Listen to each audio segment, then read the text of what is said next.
Yeah. Yeah, I want to cut. Well, I hate to break it to you, but this is brought to you by Raid Shadow Legend. No, I'm just kidding. Oh no. Oh, get your Raycons the only way to listen to your sweet podcast. Okay, so right off the bat, I'm gonna read off the amazing opening narration. Night is falling on Lahara, the territory between the Black and Thunder Rivers. You have each come here for your own reasons, possibly the lure of gold, wanderlust, or the challenge of life at the edge of civilization. But for now, you are possibly serving as scouts out of Fort Tusculum, sent out to roam the forest along the Black River, hunting game and investigating reports of bands of Pictish warriors that have been sighted along the far shore. The hunting is good in this area, but few civilized folk venture there, and even fewer return. It's been a long and tiring day, made all the more worrisome by the distant, ceaseless murmur of drums from within the dark western woods. Can you tell me about the Pictish Warriors? Because I don't know.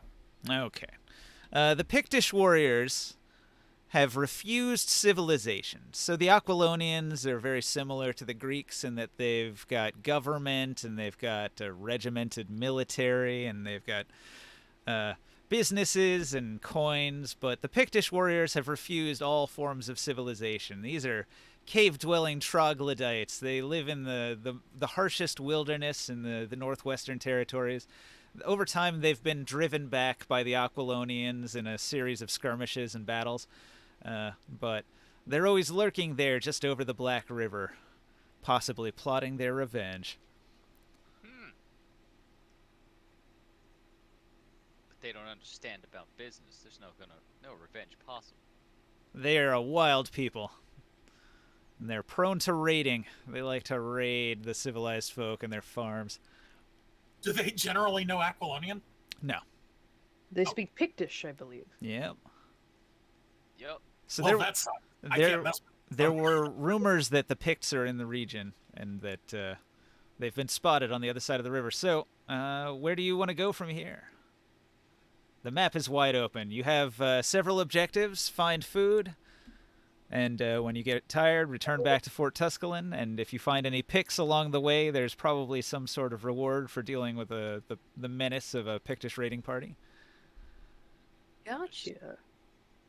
Can I quickly, just meta out of character, establish that we know each other at least in some regard and are working together knowingly? Yeah, I was gonna say, do we have some kind of connection like that, or? Well, the game assumes that you're all sort of drawn to this region because there's the money for dealing with Pictish raiding parties. There's like a lot of mercenaries that are hired here, and also people that protect the Settlers Road. The Settlers Road, there's a lot of trade and people moving between Fort Tusculum and Velitrium, and so they do hire on a lot of the traveling people as migrant workers to sort of defend the roads as caravan guards and things like that.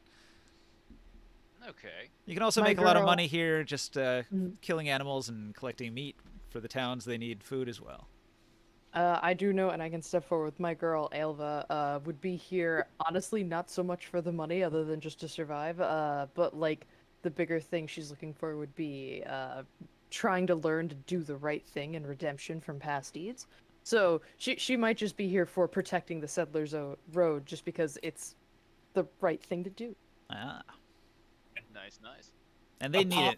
The Pictish raiders are terrible to their captives. Sometimes there's even rumors that they're cannibals and they'll eat the captives. Apophis is here out of sheer curiosity. Well, the Borderlands are very interesting. There's strange people that you've never encountered before. Right here on the borderland with the Picts. The Picts are certainly an outlandish group. You don't encounter people like them in any of the other lands. So, should we describe our characters? That's a good idea. You're traveling together, and you should probably give a brief description. So, my character is. Oh, I'm sorry. Nah, it's fine. Go ahead. My character is bald. He is kind of lanky. He's wearing fine, exquisite silken clothes. that are way too pretty for him to be wearing them. And he's bald, has a black goatee and beard. I'm sorry, mustache and goatee. And he kind of approaches both of you and says, "Hello, I'm Count Apophis, and you are?" Supervillain look. I can respect it. My character would be a imposingly large, statured woman, very brawny and heavily scarred. A notable, like her probably most notable feature, if it's not the sword in her hand that would freak you out, would honestly be her giant feet. She has large boots that are heavy and can be heard when when she walks, and leaves many notable footprints behind. So Apophis is going to grin as he sees you and looks up at you. Um, just at what a curiosity you are. And she would look down and just kind of go, "Huh, you don't look like you're going to fare well here." Looks can be deceiving. Fair. And Augustus would pop in for this moment from behind the giant lady and say, absolutely, you absolutely have to give them a moment to shine. You know that. And Augustus is from Ophir, so he is rather pale, but light eyes and dark hair. He's traveling in otherwise typical traveling clothes with a bit of a priestly vestment around him. So you can definitely see there's some money there. And otherwise looks like lining on a bandolier of herbs, statules, other bits. You can instantly mark that out as someone that dabbles in alchemy, or something worse. No. How do I rotate my piece? So you can use the Q and E key, and it'll spin you around. You can also pick it up and hold it, and scroll wheel if you have one of those on your mouse that works. And here's the master class. So if you're turning it and then you hold Alt, it'll turn sideways. Oh, nice. No, the deer, it's falling. No. Oh, it GM. Dead terrible Bambi. question. Oh no. In my belongings, I have a mule, which I imagine is just good for carrying stuff along with us. You chose the mule? You always take a mule. I also took the mule. I don't think Okay. I have a mule, but we'll just rename this one Mule and change its color to sort of a off brown, and it's good to go. There you go. Awesome. One mule. I'll warn you, do not ever press the dreaded plus key. Bad things will happen. All right. Your mule to give- is allergic to the plus key, and the minus key probably. Here, I'll show you what happens if you accidentally press it. Watch. You gonna give me a mule too? That's actually not so... Oh, there it goes. And once he's embiggened, there's no making him small again. Oh no. Yeah, there is. It just takes forever. I know, it's a pain. You have to use the gizmo.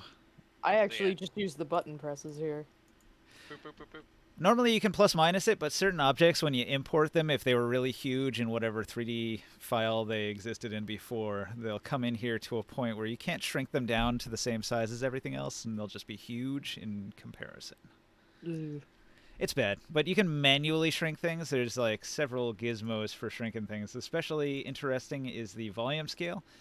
See, I've got this cute Bambi here, but he's been eating way too much grass, and he's getting kind of wide. Oh no.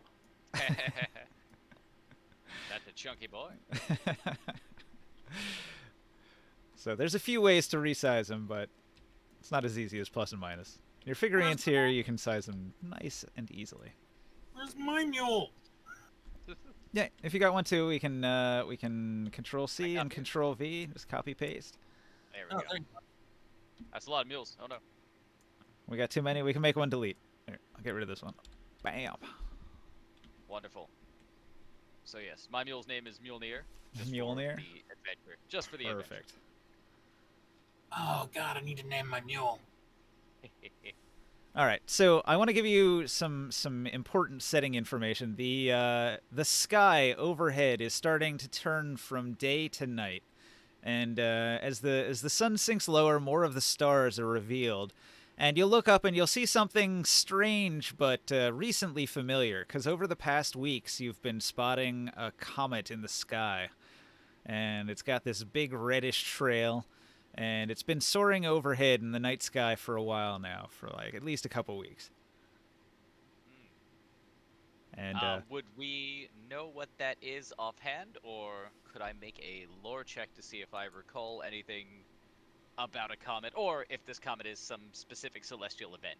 yeah, make a lore check. Let's see. All right, now forgive me. Just gotta find all my pieces. This is gonna be 2d20. Yeah.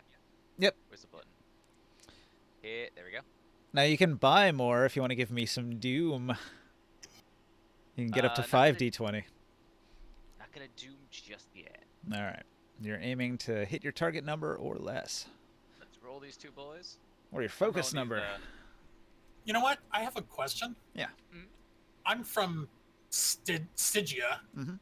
Can my mule be a camel? Sure. Cool.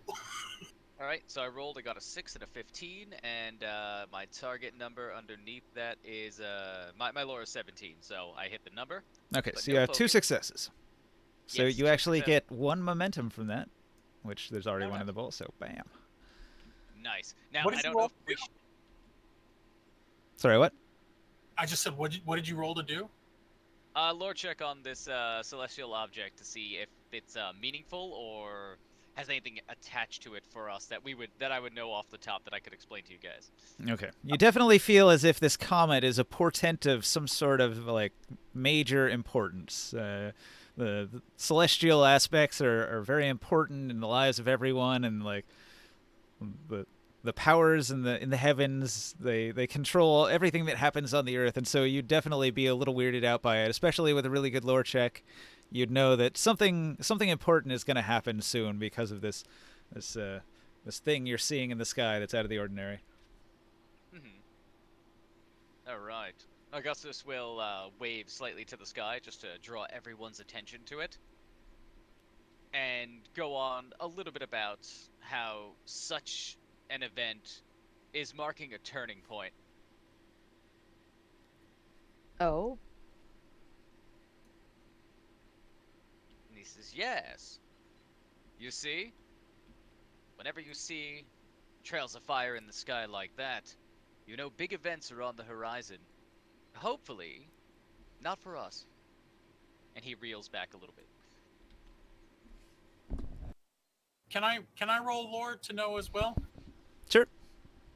I just want to. If you get more successes than him, then you'd know even more information. Now my target number is 10. I roll both of these, and I need to get under a 10 on one of them. Yeah. To succeed, you need 1, and you'll earn momentum if you get 2. Oh, nice. 2. So is this under your target number, that 4? Or like the focus number, I mean? The focus number? What's the focus number? Okay, so The, on your well- skill, you've got your skill, and then you've got your skill focus. If you roll your skill focus or less, that counts as 2 successes. Oh, okay. Let me check. So, like, if lore, it's 2. Okay, so that is not a double success, but so it's still 2 instead of 3, and you still earn a point of momentum for that. Now, the max you can hold at one time is 6. So you want to get up to Right. 6, and then you want to start using it. Yep, that's the same as in Star Trek Adventures. Yeah. Do you start with Doom, or do you only get Doom when we... Right now, I'm only going to get Doom when you buy Doom by buying extra dice. So you can roll up to 5 dice. You can give me 3 Doom to roll 5 dice, and you can get a lot of success and a lot of momentum generated. Oh, good. Oh. In Star Trek, the storyteller gets like 2 per player starting out. It sucks. yes, I thought you got 1 doom per player per fortune. So like my character has 2 fortunes, so you get 2 from me. And if Yeah, someone that's has probably 3 true. fortunes- All right. Yes. Oh, And also, I thought you could only have a maximum of 3 d20s, but can we have 5 by spending doom instead? In Conan, you can have up to 5. Nice. Okay. Cool. So you would normally roll your 2, and you say, all right, I want to buy 3 more dice, and I'd add three doom to the pool here, and then you'd roll your 5 dice and do the calculations like normal. Oh, that could be some very explosive sort of rolls. But Have if you fun. look at the momentum buying table, you can actually spend momentum on that instead, which is better. So over here is the momentum table, and you can see that Where? you can get. Do you see where Oh. I'm pinging over here? You can do all of these fun extra things here. Swift action is the most important because that's taking an entire extra standard action on your turn. So that's like whenever you want to do dual wielding, you would do this, and it actually reduces the cost down to 1 if you've got a different weapon in each hand. Oh, fun. So yes, I was banking the 1 momentum I generated for now because we'll use that later probably. I'll bank mine. Okay, because you Yeah. both got 2 successes, you also have generally the same understanding that a celestial event like this is really momentous, and many wizards and sorcerers would certainly probably try to cast their strongest magics in a strange time like this when there's things happening in space. Excellent. Mm-hmm. I need an opportunity to use my magic then. In I don't- Conan, I don't- a bunch of the magic spells have these really ridiculous requirements, like you can only cast this spell every 723 years during the equinox of the planets when Mercury is in retrograde, and it's like, all right. I read that section of the book. So That's this super fun. is sort of like one of those times, like great wizards could be casting powerful magic somewhere in the world. But I don't know anything about what kind of great rituals could be cast during this. Right. All right. So yes, we wish upon such a star. Okay. Augustus is switch for nothing to happen. I'll tell you that it's going to be a full moon, so it's not going to get incredibly dark. You're going to be able to see a little bit, but it will affect a bunch of your skills, especially like ranged attacks over a distance. You'll have a hard time seeing targets at a certain distance at night. But for most basic tasks, you shouldn't have a hard time because of the moonlight. So do you want to stay here, or do you want to try to return to Fort Tusculum? I would Zamet. say you only caught some small game up to this point. You haven't caught anything big yet. Wait, how do you pronounce your character's name again? Albe? Elva. Elva. Okay, yes. So, Augustus would cleave onto Alba and try and stick very close and say, we probably should get back for the night. This is no place for civilized people. Elva would lift up whatever arm you're cleaving under and just sort of look more confused than anything and go, all right. I suppose that is true. And would gesture all you lot to start heading towards where she believes the nearest road is. So, I follow. so you would know where the bridge is. It's the common landmark around here. You need to go across it in order to get to the fort, and it's off in that direction. Gotcha. Yeah, So, right. I guess we're heading that way through the woods. I mount Octu and ride along behind them. All right. The 3 of you ride across the plains. You can see in the distance a herd of buffalo kicking up some dust. Occasionally you'll spot a small family of deer just munching on some leaves. You move in between these ancient trees. This is a patch of old-growth forest, and the trees are massive. They stretch way up into the sky, sort of obscuring the stars that are starting to come out. You can see there's a bunch of animal trails, and there's some scratches as if bears have been clawing on these trees around here, but you don't see the bear, and you make good time through the forest.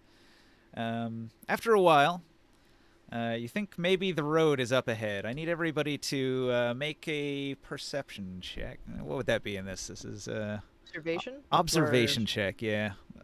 Awareness observation. Yeah, okay. Observation. Oh, Observation is under awareness. Yep. Roll. Yeah, I got 1 success, I think. I got 0 successes. 0 successes. yeah, I got 1 success. All right. I rolled a little red pair. All right. So just mere moments before before it happens, you're going to hear the sound of snapping twigs and feet quickly moving. And suddenly several Pictish warriors come screaming out of the bushes to your side. All right. I've got a little battle board here. I'm going to grab your figurines, put them on here. I'm going to pick this up, and I'm going to put it over top of everything else like that. Lock it. And... all right, so... multi-tiered. 1, 2, 3, 4, 5, 6, 7, Oh, Jesus. 8, 9. Jesus. All right, 9 Pictish Warriors. They're coming at you. Most of them are over here behind these trees, but a few of them were over here behind these trees. We can see all of them in the full moonlight, or no? All right. So you're aware that they're out there. They're trying to set up an ambush. This is sort of the path that you were on. Maybe you were heading in this direction.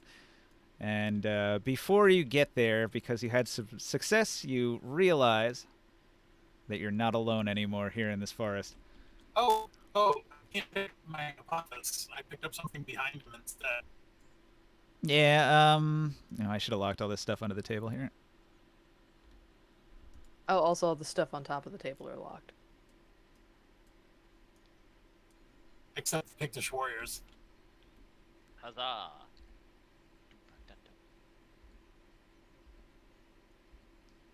There you go. Thank you. Thank you very much. Okay, so I have to ask. Behind everyone. I need to be behind Alva as well. Fine. Alva.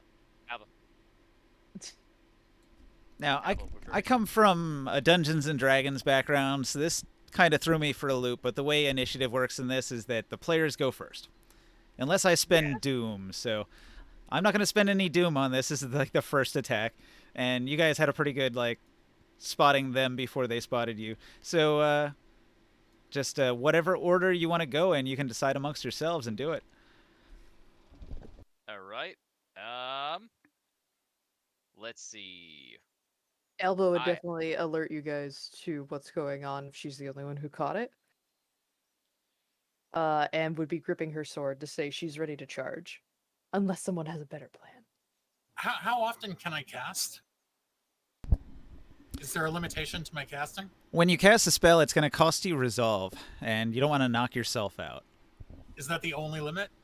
Yeah, I think so. He's got a donkey. Also, with the a alchemy cape. stuff, that's like limited by the material. You have to have Yes, ingredients. I was gonna say, I believe I start with 3 resource worth of ingredients, or it's 3 of each item per resource. I didn't really go over that with you, so do forgive me. I don't know if you want me to craft right now and make a check for it. We'll or... assume that anything that you, anything in your kit, you're already going to have on you and prepared right now. But once you use that up, you'll need to replace it with other stuff that you get. Right, okay.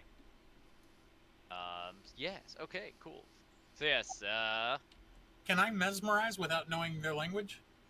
Yeah. Oh, okay, cool. Sorry. Pretty colors are pretty colors. I don't actually know how mesmerize works. I don't know what magic is. That's okay. Augustus tells Alba that he has her back, sort of. Yes, I see over my shoulder smugly. I guess I'm going to try to call out to whoever's hiding in the tree line here, and we'll dismount my horse, if that's one action, or I'm not sure. I'm not too sure what qualifies as an action, so stop me anytime. I'm just assuming too much. Okay. The action economy's got the swift action, minor action, standard action. So the minor action is like moving around. So getting off your horse is your minor action. And then your standard action would be like making your attack, casting a spell, all that stuff. Anything where it's got the chance of generating momentum, like you can use your minor action to do a skill test as long as it's like a difficulty 0 or you wouldn't necessarily even have to roll for it, like something you're guaranteed to succeed on. This seems like a very difficult encounter. We'll see what they're made of. And I will walk forward towards these guys. I'm not sure how you want to do the spaces or any of that. Okay, so another thing, I'm used to Dungeons and Dragons. It has 5-foot square measurements. Conan does not like measurements at all. So Mm. Mhm. it doesn't give a crap about measurements. All it has is you've got melee range, you've got close range, and then you've got like long range is beyond that. Or no, wait, it's medium is beyond that, and then long range is like the room beyond that. So, That's pretty Yes. close to Genesis, which I'm used to, so that works for Yes, me. it seems all right. to be exactly the same range bands. You have So reach, which is you're engaged, yeah, and you've then you got have recall. nobody in reach, and you've got nobody close, but these guys are in Medium? the space beyond that. So if you're making a ranged attack with a bow, if it's got I am not. So like the hunting bow has a range of close, so you'd have a harder time hitting them this far out. so I'm just going to I guess try to threaten this lot in the woods of stepping forward and say drawing my blade and telling and saying do not come any closer unless you want your blood on this sword.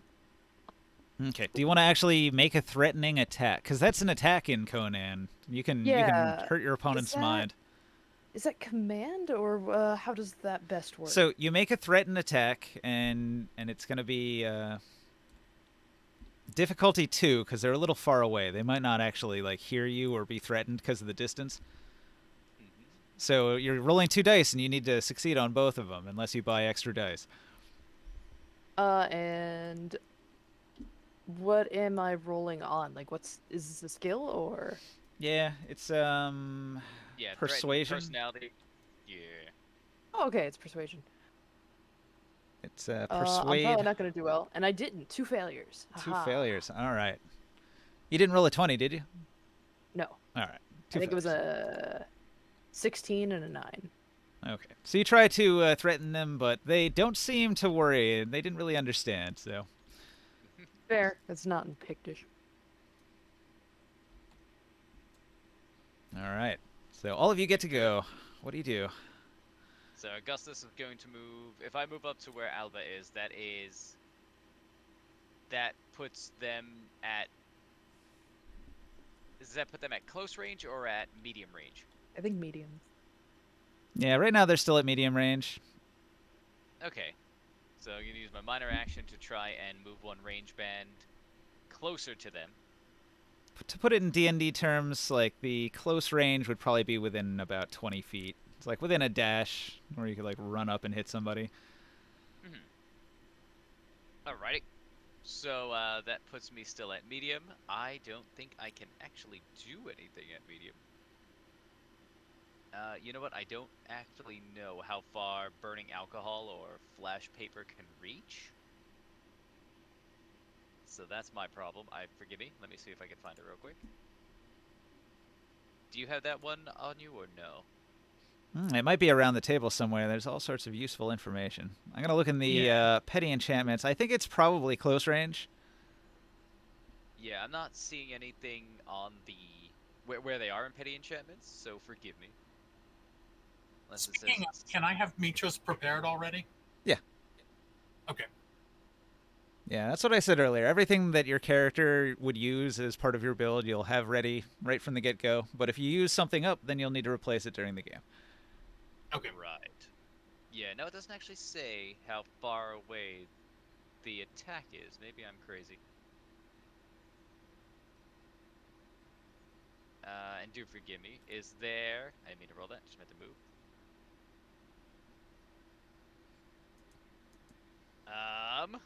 Hmm.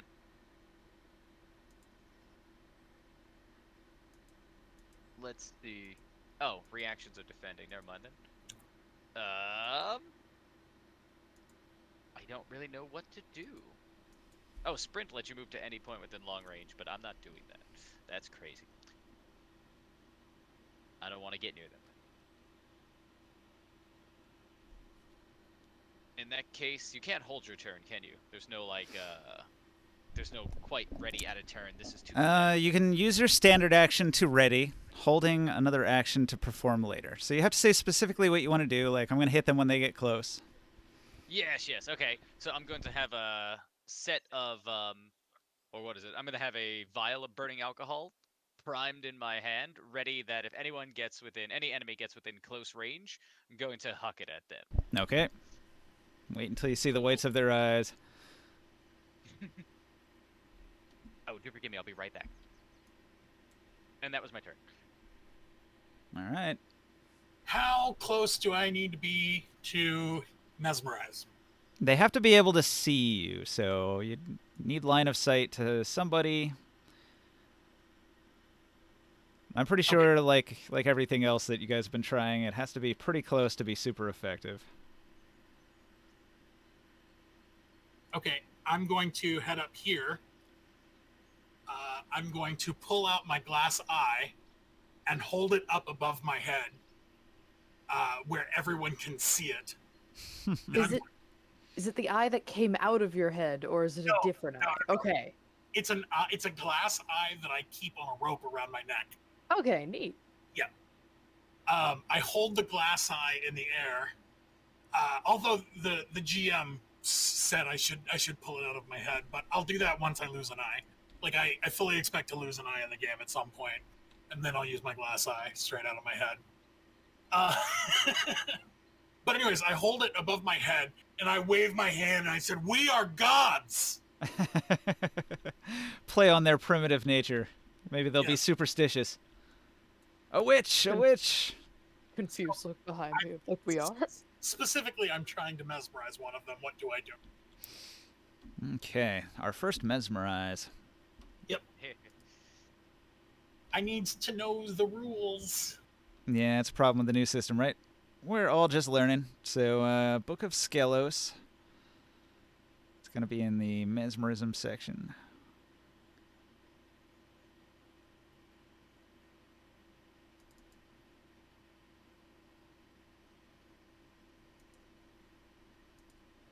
What's that? Page 82. Page 82 of the Book of Skelos. I'll get that open. All right, so you're going to cast Mesmerism.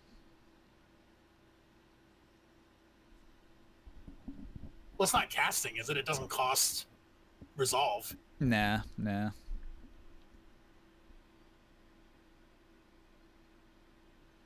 You can use momentum on it, though. There's a bunch of momentum spends.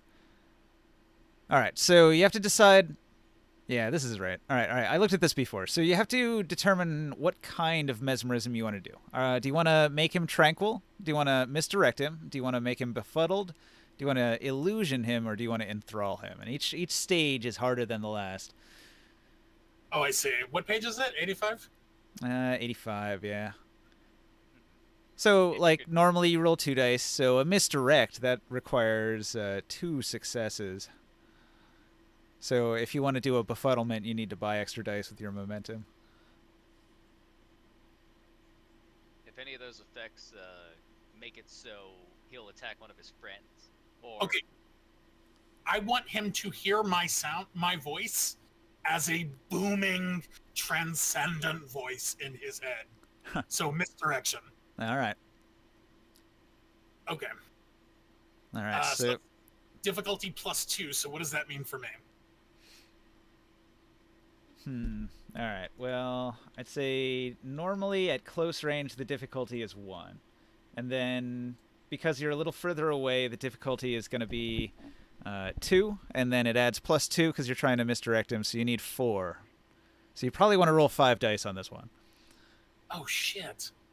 Well, maybe I'll wait until they get closer then. Yeah. Because I can't even roll 5 dice if I wanted to without spending Doom.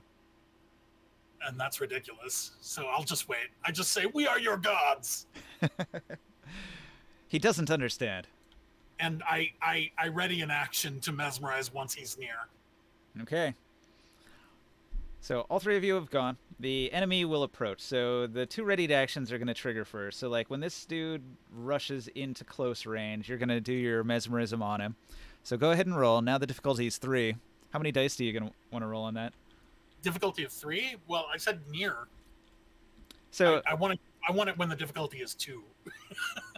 Well, every combat roll is normally 1, I believe, and it's saying difficulty +2 for misdirect. Okay, so it's a minimum of 3. That's what it sounds like. Yeah. Okay, is it okay if I spend a momentum? Yeah, do it. That's Okay. what it's for. I'm going to spend a momentum. I just put it here. Yeah. Drop it in the chest. Drop it in the there we go. So I need one more die.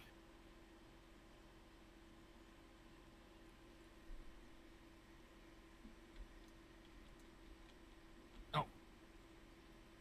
There we go. Nice. Crit. What? Because you rolled so low on this one, if you have any focus, that's a critical success, and you get two successes for just this one dice. Yeah, what is my what skill did I just roll? Persuasion? Yeah, mesmerism works off your persuasion. Okay, so my focus is 5. Yeah, Nice. so that's definitely 2 successes on this one. And what's your total, your TN? My TN is 18. 18. All right, so yeah, you got 4 successes on that one. Okay, good. I'll bank the extra momentum. Nice. Can you draw the No, here we go. I got it. Never mind. Okay, so you mesmerize him, and instead of running at you, he runs at this tree, and he just bonks his face into it. And then this dude, he comes charging in, and the other ready to action could trigger. So he's in close range now, but he hasn't quite entered melee range. Right. So he's not at reach, but he is close. Cool. And then, I suppose he's going to feel burning alcohol. So let's throw that. And with my talent, I actually get to make my ranged attack off of my alchemy skill.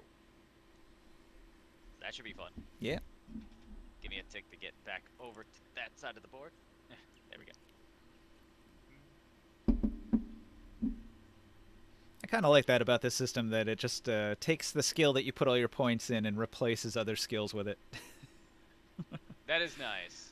I've seen that in get that several off that spots. I don't see that in other systems as much. 12 and 8, so that is definitely within success, but I don't think that's within... No, 3 is my focus. So, 2 successes on that. I didn't actually ask you how much that was, the TN. TN1 on a range for this, so you gain a momentum on that. Excellent. All right. And can I use the momentum to add damage to that? You can. Wonderful. So it does 1 since- extra damage. Yes, since this is a range attack, it already has 3 damage die on it. Oh, effects activate when you roll a 5 or a 6, correct? So I gotta roll 3 damage die now. Yeah, roll 3 combat dice, and it's got Incendiary 2. So what's that do, like 2 points of fire damage Cool. on each effect? Alright. I don't think I got the special, but Nope. I did get 2 hits. And each hit did 2 damage, so that's 4 damage. 4 damage, and I spent the momentum to add +1 damage, right? Yes. All right, the Pictish Warriors engulfed in flames, and he rises on the floor.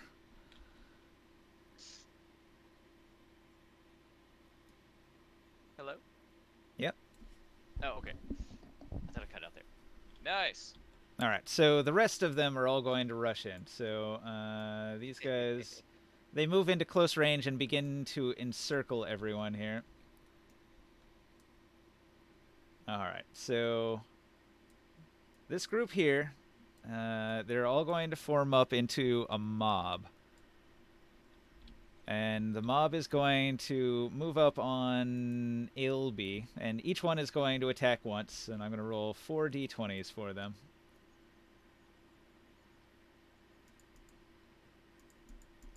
All right, so the mob attacks, and let's see. 8s. 8s are pretty good. Let me look at the Pictish Warrior real quick. Are those good rolls? How do I know what a good roll is? A good roll is the Low. lowest roll you can roll. Well, how does armor class work in that? Sorry. Armor reduces the amount of damage you took by the number of soak. Gotcha. Yeah, it's all soak. Which is nice. It means you're always defending even when you're hit. Shield is But you dice always though, hit. so using a shield is kind of OP. Well, Alright. I made a mistake in what I chose to carry. Anyway. All right, so a Pictish Warrior has a Field of Expertise Combat 1, and he's got a Brawn of 9, so I'm aiming at a 10 or less. So aiming at a 10 or less, it means 3 of those are hits. So I get 3 damage dice. And bop, bop, bop. Do we not roll body parts? It looks like We gotta 2 see if damage they- to the right arm. Ah, no, that's the one I'm using. All right, so that's going to do 2 vitality damage to your right arm. Not terrible, but not great either. And then there's this one off to the side here. He's going to make a ranged attack. He's going to throw a throwing tomahawk, and it sails through the air, and he's aiming at Count Apophis. So he's going to make a awareness and combat. Again, it's a 10, but he's only attacking by himself, so I'm just going to roll the 1 dice. So And do forgive me, did Alba get to use their reaction to defend? Or no? oh yeah, that's right. That's the thing I can do. I would like to do that. I have the parry skill. Yes. I remember you said you had high parry. Oh, that's right. Just All one right, more. so you roll parry and see how many successes you get. Got you. Hello, Hi. Clarice. What's up, Jodam? Not much, man. Not much. I got 2 and 3. Wow, that's good. So those are both successes, and they are both under the. I don't remember the difference between the experience and the Your focus. focus is what you're looking for. Yeah. They're both under it, so. Okay, Nice, so that's I had 3 successes. You just got 2. You reduce my successes by 2, so that means I only got 1 success. So I'm going to reroll damage, and it's just going to be 1 dice. Didn't they get 4? Because they have 2 successes that are both Yeah, both under rolls their are under focus. under my focus. Yeah. Does that mean double or? Yeah, Sorry. it doubles when it's under your focus. So you negate their attack entirely then, right? I think so. If they were I will both under trust your you. focus, that's 4. Yes. All right, 4 and 4. Well, I had 3, so totally negates their attack. Anyway, this one off to the side, he's aiming at Apophis with a ranged attack, and he's going to chuck his weapon, and it sails through the air. You can use an acrobatics to avoid it, but he actually crit failed, and so when he went to like throw it forward, he actually let go of it too soon, and it flies away behind him. Okay. We've all Okay. been there. It's okay. These 2 back here, they're going to move forward just a little bit with a minor action, and then once they get close, they're going to make a couple of ranged attacks at Augustus. So you've got throwing axes flying in. Definitely not appreciating that. Are these like tomahawks? I needed a Pictish 10. tomahawk. That is a big miss. Miss and miss. All right, so One that of was... them goes over their head and into the tree behind them, and the other one is just gone forever. Yep. All right, so the Pictish Warriors, they're all snarling and sticking their tongues out and trying to look menacing. It seems like they still have the numerical advantage, so they're coming forward. And it's back to the party's turn. Gotcha. If I may, I'm gonna swing at however many of this lot I can fit into one swing. I think if you have the momentum on a success, you can hit another adjacent target or multiple, and I think we have 2 momentum stored right now. And it'll do half the damage of the initial attack. Yes, so you have all those options. So don't miss. I will do my best. Augustus tells you don't miss. Thank you, Augustus. Moral support appreciated. Let's see, a 6 and a 1. Okay. Wow. Thanks, nice dice. Both of those are successes. One of those is a critical success. How many damage dice do I roll for that? As she swings just kind of in a general cleave across all of them, or as many of them as she can hit. All right, the first one tries to defend himself and fails. So roll your damage. Got you. Forgive me. How many damage dice would I roll on this? What is that based on? My brawn? How many The weapon successes will was tell it? you. 3? I believe it was just. Yeah, it was 3. You're correct. All right, so It was a because 1 you and a got 3 6. and you only needed 1, you actually gained 2 momentum right off the bat. So Nice. party's sitting at 5 now, I guess. Okay. Yes. So Good. Then spend it, because if we get to 5 or 6, we should just spend it every turn. Gotcha. so the hit is confirmed. You can spend if you wish. Sure. Can I use a killing strike to spend 2 momentum to add 1 wound? Sure. And I'm still trying to figure out how many dice I rolled with a sword. I apologize for not quite understanding this character sheet. The Okay. sword Let me should have let me bonus. tell you about the system a little Oh, bit. So these are minions, and minions can only take 1 wound. Mm-hmm. So doing an extra wound is not really to your benefit against minor enemies like this. Well, if they're a group, would the 1 wound carry over to somebody else in the group? Nah, that's true. That's true. Yeah, the extra wound would kill a second guy. Cool. Now I still don't know how many damage dice to roll, and I'm sorry about that. Your sword should have a little like phoenix symbol, and that's how many dice you roll. Oh, on okay. the So hit. that's Yeah. 4. But is also- that abbreviated as CD on the character Yeah. sheets that don't have Combat a symbol? dice. Combat dice. Combat. Okay, thank you. Yeah. But can't read but basic above your weapon, there's also like 3 little entries for if you've got high stats, it gives you bonus dice. Oh. Yes. What is your brawn base attribute stat? It's a 12. According to the character sheet that the generator made, it's So that's plus melee 3. plus 3 damage. Yeah. So if your weapon does 5 and you've got plus 3, you're actually rolling 8 d6s. Yes. Wait, the plus 3 is extra dice. It's Yep. Every one of those okay. birds is a dice. Okay. Yep. They just abbreviate D6 to that little phoenix symbol. Yeah. To make it just easy. quoting these.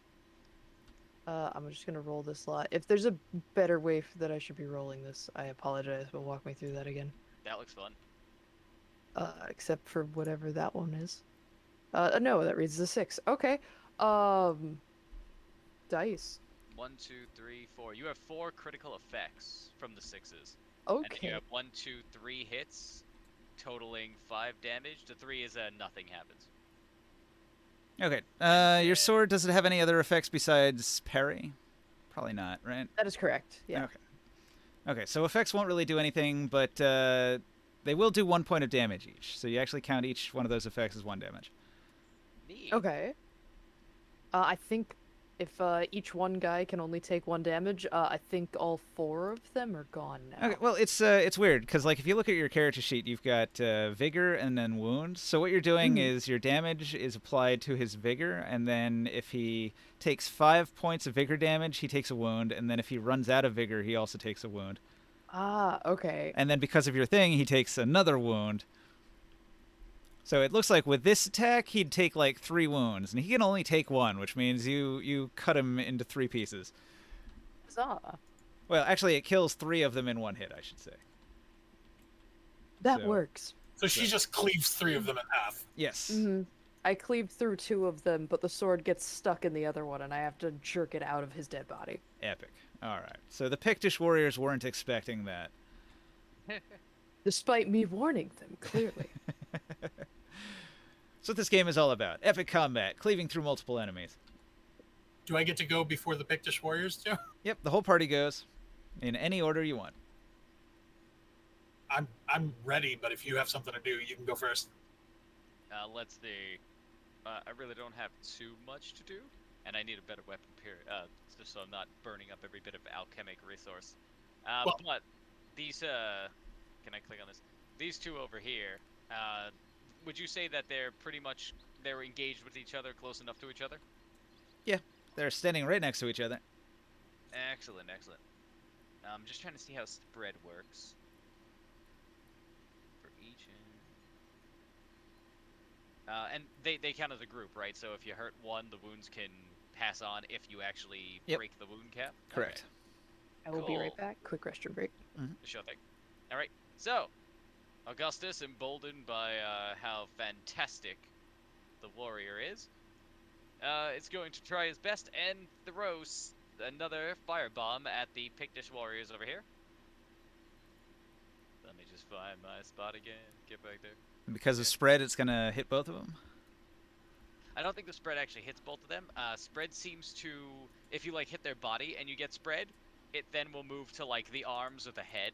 Oh, is that how spread works? Weird. Yeah, that's what it's saying. So it can cover the person, hitting them multiple times for half the damage per location. Could be really good if you set someone on fire at like the torso with high soak, and then it spreads to the arms and legs with low soak. This is also incendiary, so if it does work and it has multiple effects, then they burn each turn for some amount of additional damage, depending on the dice. So anyway, it says here, spread X. This weapon is designed to affect a larger area. For each effect generated, roll X additional hit locations. These additional hit locations suffer half of the attack's final damage, rounding up. Mm-hmm. So rolling a bunch of effects would make it hit, like, multiple spaces. It should hit multiple spaces, but that seems to be what area does. Area hits everybody in melee range, and then additional targets in the close range outside of that. Mm-hmm. It's close and near. Close is the melee range, and near is the outside of that, I think. Yeah, I'm pretty sure it's like the melee reach, and then close, and then medium, and then long. Yes, that's exactly how it is. Oh, I thought it was close, near, medium, long. It's not near ever. It's reach is like they're literally within grasping and melee range, and then close means you could take a step forward to get into reach with them. Gotcha. Yeah. Okay. Cool. So yes, so spread is kind of weird. It also says at the end of it, in the case of an NPC, you can just do the damage multiple times. Yeah. So whatever you say that you'd like to go with. I'm gonna roll this though. Again, this is based off of my alchemy. Oh, look at that! I got an 11 and 3. Wonderful. The 3 actually hits the focus. So that's 2 successes and 1 success. So 3 successes total. Okay. He's going to... Well, both of them are going to try to jump out of the way, so I'm going to do acrobatics here. Sounds good. And they've got 1 success and 1 crit fail. All right. That's going to negate each other. I'm just going to have them get hit. Yay! Okay. So the weapon does 3 damage, plus that runs off of my awareness, which is a... Oh, had you spent some momentum on that big attack? It was like 2 points, right? Yes, I did. All right. Let me take those out of the ball. So you have 3 currently that you can spend. Thank you much. So if my awareness is already... My awareness is 10, so that gives you, what, a +1 bonus? No, +2. Okay, so I'm going to roll 5 dice. 5... What do you call them? Combat dice? Yes, there we go. No, 5 of them, sir. Stop that. All right, well, 4 more. We'll call that a 0. 1, 2, 3, 4. Roll those bones. Damage and All right. spread. Yes. Cool. So, I think for spread, just roll damage one more time. Sure.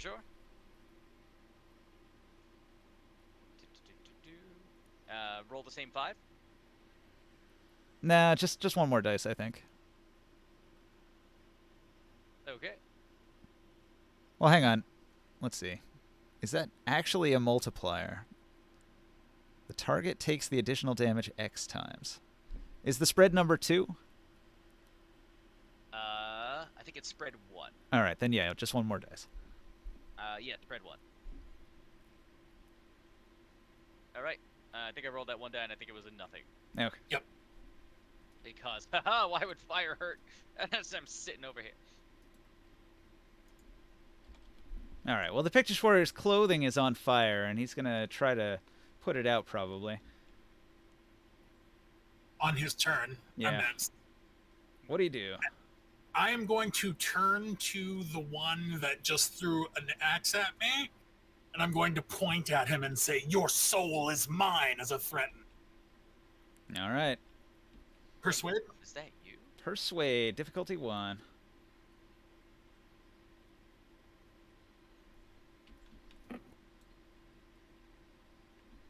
Okay, so I roll 1 crit. 1 crit. So that's 2 successes. Okay. And I roll my discipline, and I fail. So you can roll your mental damage. Okay, I'm going to take that extra momentum point and bank it. And then for mental damage, how much mental damage do I do? Normal person does 2. If you've got that force of presence, then you do 3. Oh, okay. And then if you've got really high persuasion, I think, then it adds at 9, 11, 12 is plus 2, 13. No, wait. 12, 13 is plus I have 3. an 18 persuade. I think it's your Your base attribute stat, though. itself, personality. Oh, I have a 13 personality. Okay, Yeah, that's plus 3. So that's 3 plus. Oh, okay, so there's total of 6? You do have force of personality, right? Yeah. Okay, yeah, 6. Hot dog. 4, 5, 6. I do love the way they roll. Oh no! 2 of them didn't land. Well, they did in the chat. Mm-hmm. So I got 4 damage and 1 effect, I think? Okay. Is that right? Am I saying that right? Yeah, it looks right. After the period is the total amount of damage, and if it says effect with a bang, that means the effect went off. All right. The Pictish Warrior has 4 resolve, which means you have just caused him a trauma, and he grabs his chest and keels over dead. No, not him. This Not one. him. Which one? This one. This guy. All right. Yeah, he drops over dead. It's been a hard day for him. These Pictish Warriors are very superstitious. I just love how I'm like, your soul is mine, and he dies. Yep. It's probably more of a feint, but you could go finish him off after the fact. Yeah. He effectively dies. All right. So this Pictish Warrior uses a minor action to put his flames out. This Pictish Warrior is going to use a minor action to... Oh, how does that aiming thing work with the ranged weapons? Where you spend your minor action and it, like, gives you some extra dice or something, right? Did he have the... I know it was a talent, but Give me a tick. Let's see if we have that. Minor action 2. It doesn't look like you can aim as a minor action from this little board. No, I'm thinking of this thing called exploit. All right, the character takes additional time and concentration readying the next attack, seeking to find vulnerabilities in a single target's defenses. You can nominate a target the character is able to perceive and attempt an average D1 observation test modified by observation test for distance lighting. Oh yeah, so it would be harder because it's dark. D2. And that looks like his whole standard action.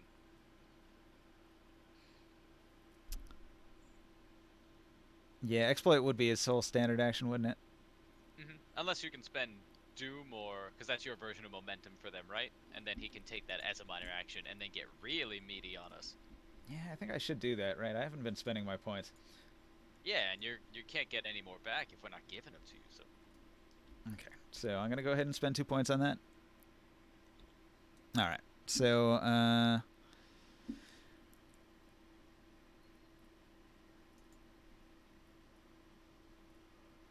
right, so he tries to exploit.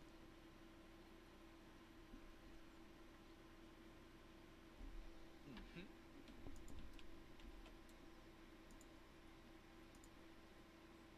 Man, I only rolled 1. 10 and 8. 10 and 8. His observation is... Let's see, he's only got 1 in that. All right, I was aiming at 10 or lower, so he got 1 success. He failed. So he tries to exploit, but he fails. The other one, he put out the flames. And What does exploit mean? Oh, All right. exploit, he was trying to... If it succeeds, the character's first attack before the end of his next turn gains the Piercing 2 quality. Gotcha. Which is pretty cool. Yeah, you could just do... It's usually, what, average? One success on an observation test modified by distance lighting. It was 2 this time because the lighting is kind of poor, right? Yeah. Okay. I'm surprised these guys are still fighting. Like, we just dropped half of it, more than half of them. Effortlessly. I suppose they haven't had the... It's only been a few seconds of actual combat, so I suppose they haven't had the wherewithal to see all these people are dead. Or they're such troglodytes that they really don't care for their own dead or their own well-being, they all have that mentality that even though everyone else died, they're gonna be employee of the month. Yeah. Well, all right. I've got 3.5 men left. This man will stand up. He'll jump into combat. He attacks Augustus.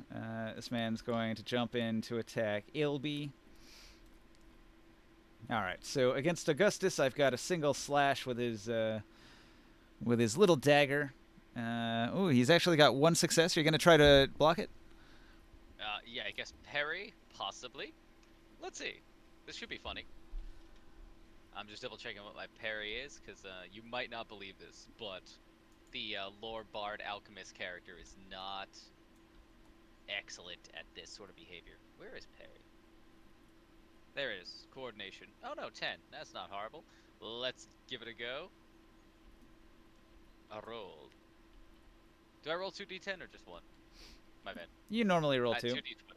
2d20. Okay, so I got 1 success. All right, you negate his attack. He tries to stab you. You swat his stabby dagger out of the way. The other one coming from the other side here, he's going to lunge in and sweep at the leg. You're such a tall woman. He gets a 2. It's not a super success, but it is 1 regular success. Do you parry it? I mean, yeah, I'm gonna parry it. And then tear his leg off and eat it. Boy, he's like half your size. You're a giant. Yep. I do love that. Bigger. 7 and 1. Wow. Okay, dice are nice. All right. They both succeed and 1 critically succeeds. All right, that's Yeah, my you turn. got- Back to the party. What do you guys do? Alba, do you wanna? Would anyone else like to end him? I'm kind of just ready to just brace with my sword and like just threaten him to like go somewhere else. Unless, in other words, anyone can jump at the chance if they're more bloodthirsty. Elbow, while capable, is not actually that bloodthirsty. Oh, I'm bloodthirsty as fuck. I want these scalps. Help yourself. Well then. Yeah, proof of defeating these Pictish Warriors will certainly earn you some cash. We were told to defeat Pictish Warriors. I'm collecting scalps here. Okay. I'm going to point at the one who's still standing and say, "Time to die." Yes. Threaten him. And that's I rolled 2 of these. I gotta let go of them and then okay, 1 success. Okay, he's disciplined. He's got 1 success as well. No. Persuade 18. So 2 successes. All right, you beat him. Okay, what does he do? Oh, I have to roll 6 dice now, right? Yep. You got to do those 4 points of damage to knock him out.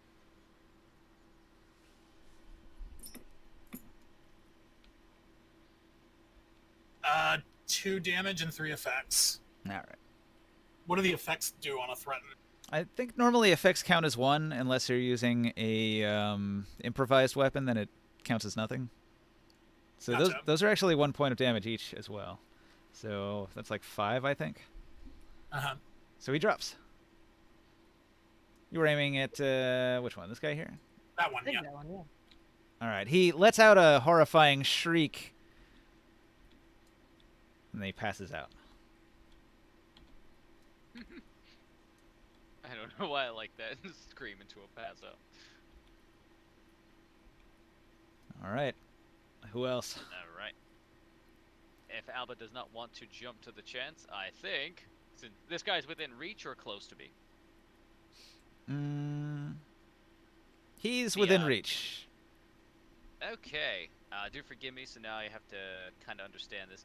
So my character has a mace, which a reach of 2, which means I could technically be a little further back and hit him with it, making it more difficult for him to parry me or to retaliate on me. I can't remember exactly what it was. You know, in theory, that would have made it more difficult for him to attack you, but he missed anyway. That's fine. Yeah, So that's okay. something to remember in the future. Because you've got a longer weapon, if he's using a little dagger or something, then his difficulty actually goes up by 1. because Oh of no, the. in his case, I wasn't holding it because I was using one free hand. I need two hands to hold it, so I was using my free hand to be throwing bombs. But Gotcha. now that things got real, I'm going to use a minor action to grip the mace with both hands. It looks like an otherwise unassuming cane or a heavy priestly accoutrement. Mm-hmm. And today it's going to be used to bludgeon the, I want to say infidels, but I don't think the Pictish can actually be infidels. They're just too uncivilized. Yes. In this case. Yes, so then going to try and whap him with this mace. A whap. Yep. That's just, Oh my. Just whap. Technical term. We're just whapping. Not the best at whapping, but let's see. I gotta roll 8. Gotta roll 8 or less. Haha, let's do it. 9, so no. 0, 0, nothing happens. No whaps, but I put on a good show for everyone. Yeah, you're like gesturing with the dagger, like ha ha ha, ha, but not actually doing anything. Mm. I hope Albus sees just enough to know that I am fighting and trying, but they don't see how wildly I'm missing. Same goes for the Count. I do hope that they do know he's trying. You do get a participation trophy. No. Elva, let's go with gives you a pat on the shoulder as she passes by you, of like a good try, buddy, and moves to actually go swing at him, if I may. How do I roll so that they actually read in the thing? 'Cause I roll there on my character sheet. The little chest, you have to click it. Oh, I have to click and drag that one. Well, I rolled these 2 blue die that I have with 5 and a 13, both hit. Okay. So 2 hits. He's going to roll 1 defense dice. It's meets or beats on the focus, so I think that would actually be 3 hits with a 5. All right, 3 hits. He fails. That actually generates 2 momentum for you. You are sitting at 5 momentum. Spend it. Sell. Spend. Sell. You can spend 1 just to add base 1 damage on top of whatever you're about to roll. I mean, I don't need to. He only has 1 damage. Yeah. But we can only have 6 total, so if you spend 1, at least if any of us get 2 next turn, we can still bank up to 6. And Can I ask what Vicious does? Because I can also spend 1 for that. Vicious does an extra point of damage on effect. So the effect normally does 1 damage. If you're vicious, it does 2. And if you've got vicious 2, it does 3. If your shot's gonna kill him anyways, don't worry about spending anything. Yeah, I'll save that for somebody else. I only rolled 1 die. I'm trying to figure out how to roll multiple. I apologize. I know you walked us through this earlier. If you click it a bunch of times, it'll spawn multiple dice. But if you leave a little pause, it'll roll them. Yeah, okay, so I need to roll 4 and 3 dice. So yeah. 7 dice. So 7 combat dice. Heavy chops. 1, 2, 3, 4, 5, 6. Yeah. Boop, boop, Yeah, boop. you got it. Oh, nice. Cool. Sort of. 2 damage with 2 effects, and your vicious with the vicious go off twice. On every effect, yeah. Cool, yeah. So you could spend for a total of 4 damage. Do it. I think he's dead, as I'm going to cleave through him again. All right, you take his head off. It pops into the air and spins around, and his body crumples. The other 2 Pictish warriors see the decimation of their troops, and they are going to turn about face, and they're going to run off into the darkness of the night.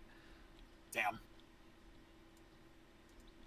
Just then, I'm going to spend... Let's see, what do I got? 2 Doom. No, wait. Let's see. Make that 4 Doom. All right. The comet that was overhead breaks into the atmosphere with a tremendous bang.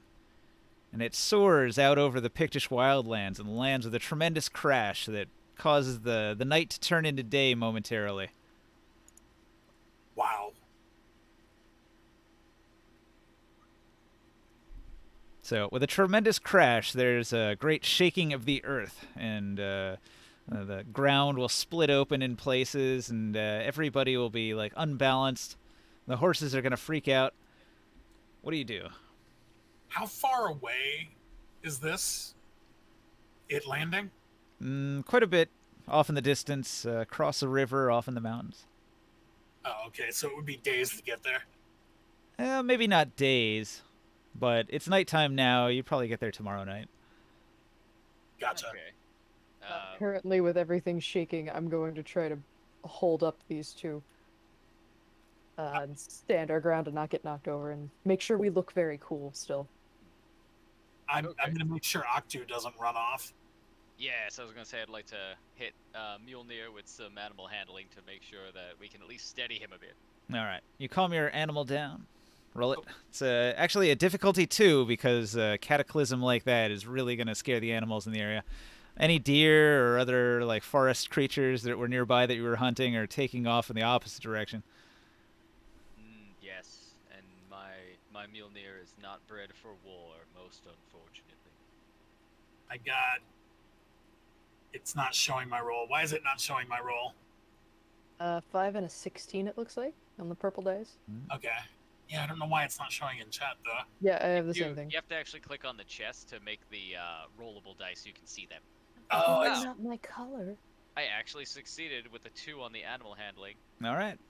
That's incredible because I got a 1 and I have a 2 focus, so that worked. Haha, 2 success.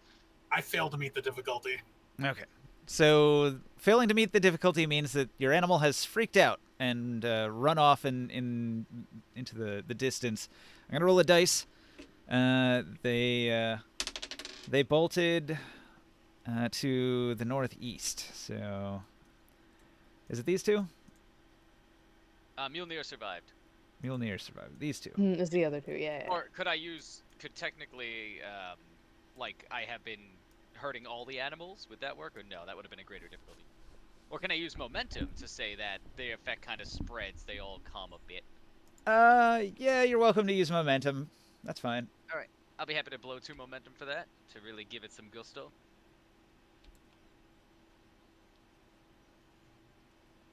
Secondary target. 2 momentum. No problem. All right. Ah, No! horse, no. Oh! Quaking rolls. I'll stop touching it. Augustus, the horse whisperer. Apparently.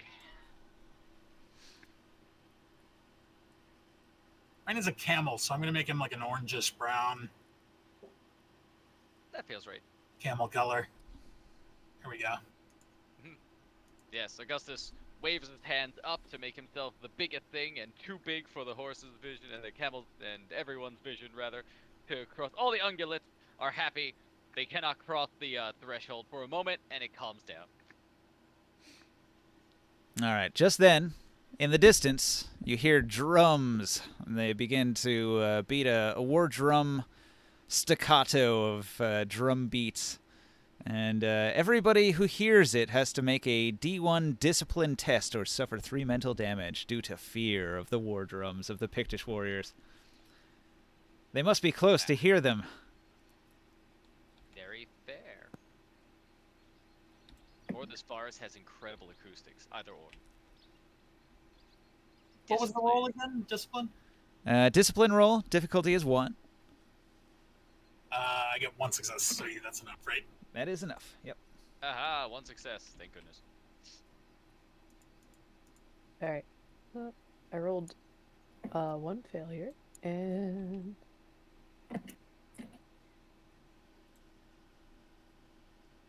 yeah. I think 1 success? All right. If you get 1 success, then you're unaffected. Failure would have done 3 resolve damage. I honestly think we got out of here pretty well without even getting scratched up a little bit. Which is nice. Yeah, we did a lot better than I expected to. Apparently, we are much stronger than level 1 things in other games. Yeah. Apparently. In this game, the heroes are meant to be fairly strong. The enemies don't pose a challenge until you start dealing with, like, Nemesis level 1s and some of the horrors and things like that. Yeah. Well then, sword of the ready. Elba's gonna go, what more do we need to fight in this? looking around startled for wherever those drums are going from. Augustus will absolutely agree. We don't have to fight anymore, in fact. We should leg it. First, and I start scalping the warriors. Okay. You go to each one of these warriors. The Pictish Warriors wear almost no clothing. They're very hairy, and they just have a simple loincloth. And, I take it they have no loot. well, I mean, you're welcome to take what they do have. Each one of them has a Pictish knife. It's primitive, but so the picked knife and the hatchet. There were several hatchets. There's also hunting bows. If somebody wants to acquire a hunting bow, you could pick one up. I probably should grab a bow just to have it. Do they also have any do they have any simple herb salves, reagents on them, anything like that? They're a war party. They didn't come here with medicine. Not smart. Always carry morphine. Anyway, How many scalps do I get? I think as there's many bodies as 6 there are. bodies. 1, 2, 3, 4, 5, 6, Oh, 7. 7. I forgot the one standing on his head. Oh, and I make sure the 2 that I traumatized are dead. Yeah.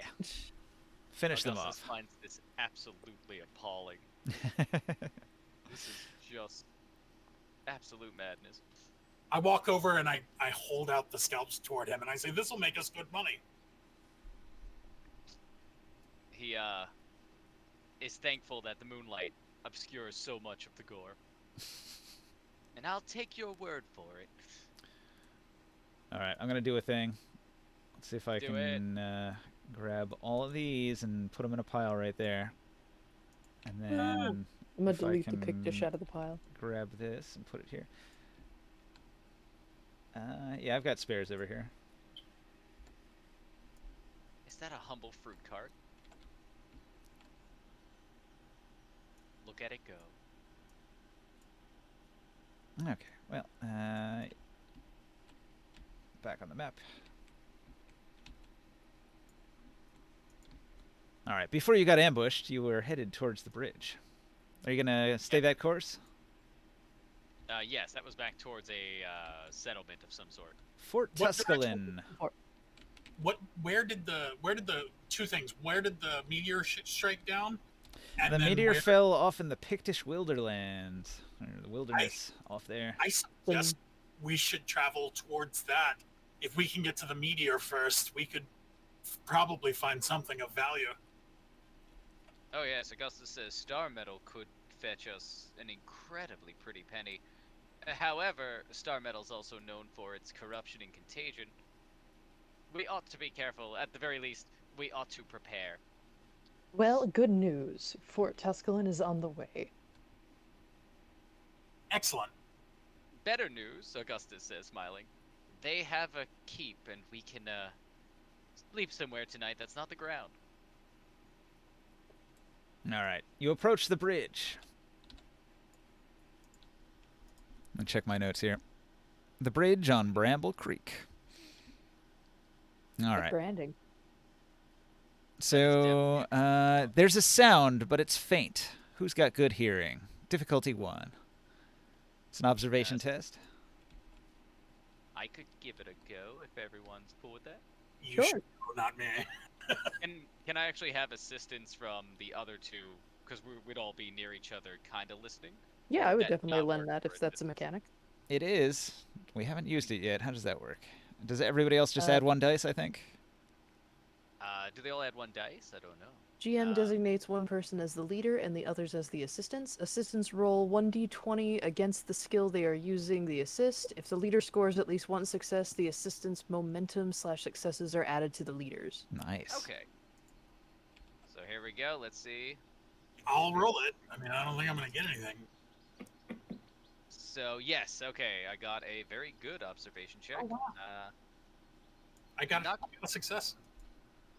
Yeah, so 1 success on observation, which means any assist also gives me whatever you guys get. Okay. You're approaching the bridge, so you hear the sound of flowing water, but you also hear chopping of wood. In the middle of the night? Yeah. Well, Augustus is incredulous as ever. And he points to everyone and says, "Do you hear someone chopping wood.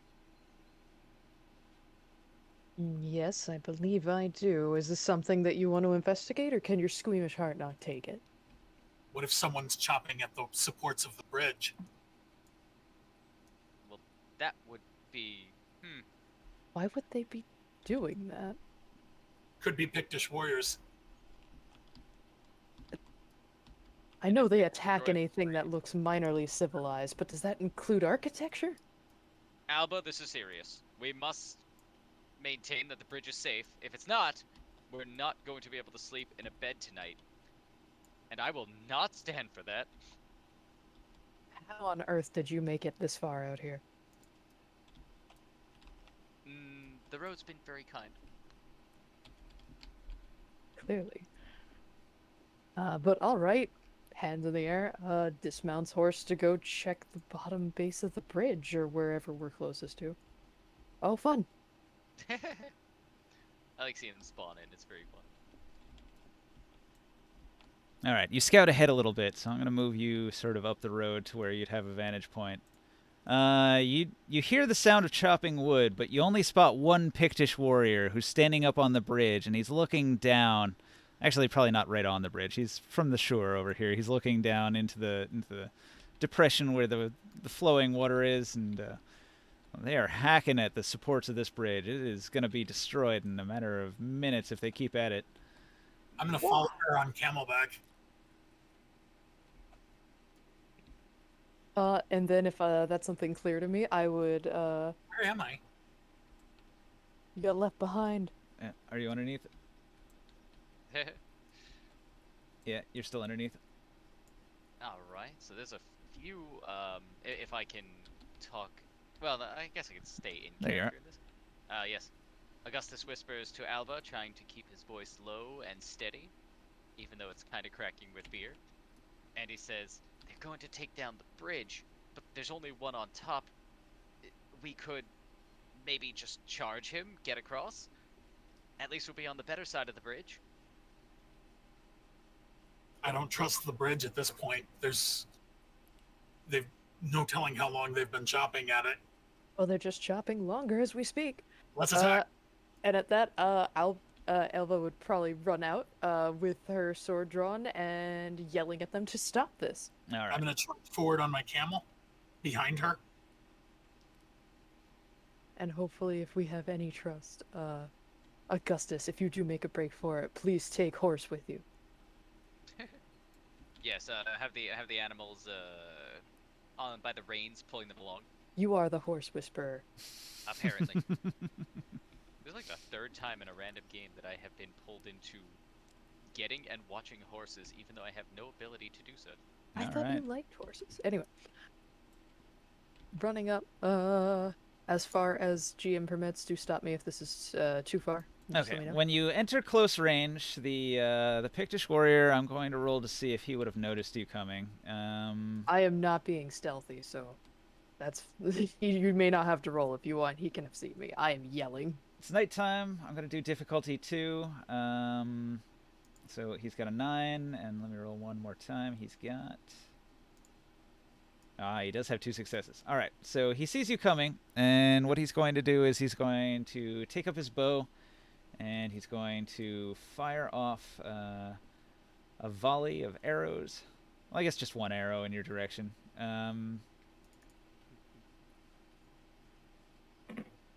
I got 1 success. You can acrobatically avoid it. I will try that. Acrobatics. Okay. I did the double click thing and it's still not working. That's not a roll. Okay. You know what? Fine. I got a 20 and a 3. 3 is so good. 1 success. All right. You dodge the arrow. It plunks into the ground near you. All right. So Less I dodged and more he missed. he shouts to alert these guys that are down in here, but they can't get up in time. So the party goes first. What do you do? Well, I'm gonna follow Augustus's strategy earlier, or at least do my best to help, and run across the bridge, see if it's stable with my own weight, which is heavy. And The try to bridge take out holds. this one guy. Huzzah! They haven't hacked it apart yet. That's a good sign. And I am going to try to hit this guy. Horrible question. That's But not just cool. wondering how this might work. Alba's such a big and imposing thing, and this is such a narrow and wonderfully precarious area. Could she just grab the pictures and toss him over? Yeah. You're really gonna ask how grappling works in a new RPG system. Yes, because I am a masochist. Fair. It could be an opposed or contested check, whatever they do exactly here, whatever the verbiage is. I Yeah, believe it becomes to a do- struggle. Yeah, I skimmed a little bit of how grappling works when picking talents. And I do know it's still a melee roll, or at least I believe that's correct. Can you do it without the talent for it? I don't know that, so that is a point. I do not have the talent for that, so it's whatever. I'm cool with also just swinging. A dead body's just as easy to jump over with a horse. It looks like grappling is actually only an effect on a weapon. Huh. Well, no, there's a tier 2 melee talent called Grappler. You know that a mobile foe is a dangerous one, and so it says, after making a successful melee attack, you may spend a momentum to gain the grappling quality on an unarmed attack. Yeah, it's always an item quality, which is interesting because it's I- on like whips and stuff. You could I catch do them. have I you have a do have a chain. length of chain, yeah. That has grapple. All right. Yeah, that would work. If GM lets me swap to a charge with that, yeah. I can just go and try to wrap that around him to hurl him off. Yeah, that has a bunch of qualities, and that has really far reach. You could probably actually hit him from the other end of the bridge. No, I'm on this side of the bridge. Yes, I'm just saying the reach is 3. It's very far. Yeah. Okay, just so you know. I wonder if there's a action economy issue with that, but it's probably fine. All right, so you go ahead and you attack. Yep. I rolled these earlier. I don't know if you want me to re-roll. It's fine. I got a 19 and a 10. My melee is very good, so those both hit, unless this counts as ranged. All right. He's going to try to acrobatically get out of the way of it. You got. This is still a melee attack, actually. This is a flexible weapon. Oh yeah, that's right. So he would have to parry it. Yes. Parry. Yeah, I don't think he's got a parrying weapon. He can do nothing. He takes the hit. He's grappled. Yes. Well, if you do get an I have effect, to- you have to roll the combat dice for it. Oh, yes, right. Sorry. Combat dice 3 plus 3 for a melee, so 6. Yep. 1, 2, 3, 4, 5, 6. I'm trying to find the improvised quality because that's part of it, and I don't know if that affects it. Or I got 4 effects. I think that's enough for Improvised means it doesn't do extra damage on an effect, but it will still grapple. So Oh yeah. four successful grapples. It wraps around him 3 times. Huzzah! Yeah, it has- Can I it has use? Sorry, go on. Oh, I'm just asking if I can use like a minor action or the equivalent to say I move him at least out of the way of the bridge, so Augustus or has- anyone can run past. It has grapple and knockdown and vicious, and you got so many effects that you could both grapple him and knock him down, which should invalidate him from being in our way. Ooh, that's good. Okay. Yes. The chain is a very fun-looking weapon. Then yeah, I come at him with the chain.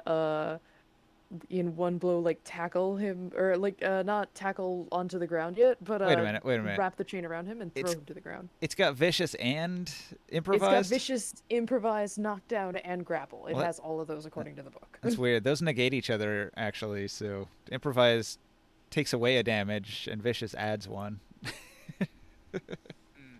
You probably have to pick one and activate it depending on what you're doing. In which case, I'm gonna do I don't need to damage him. I just need to move him. I'll leave the damaging to our count. The knockdown would make him prone. Grapple would make him, I guess, unable to move.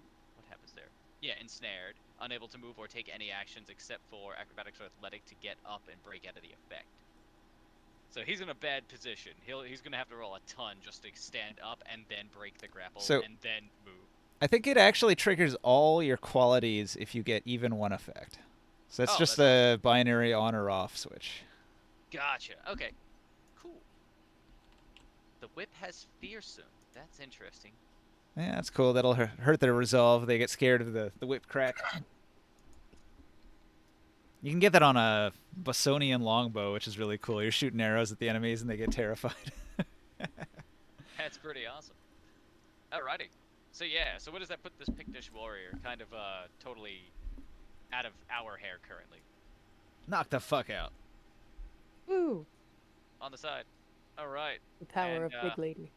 Augustus will use all of his standard action and minor action to move, giving him, I think, greater than even long range to run. And that should be more than enough to get all the way across. All right, you rush across. Count Apophis, what do you do? Oh. Well, I don't like where this is going.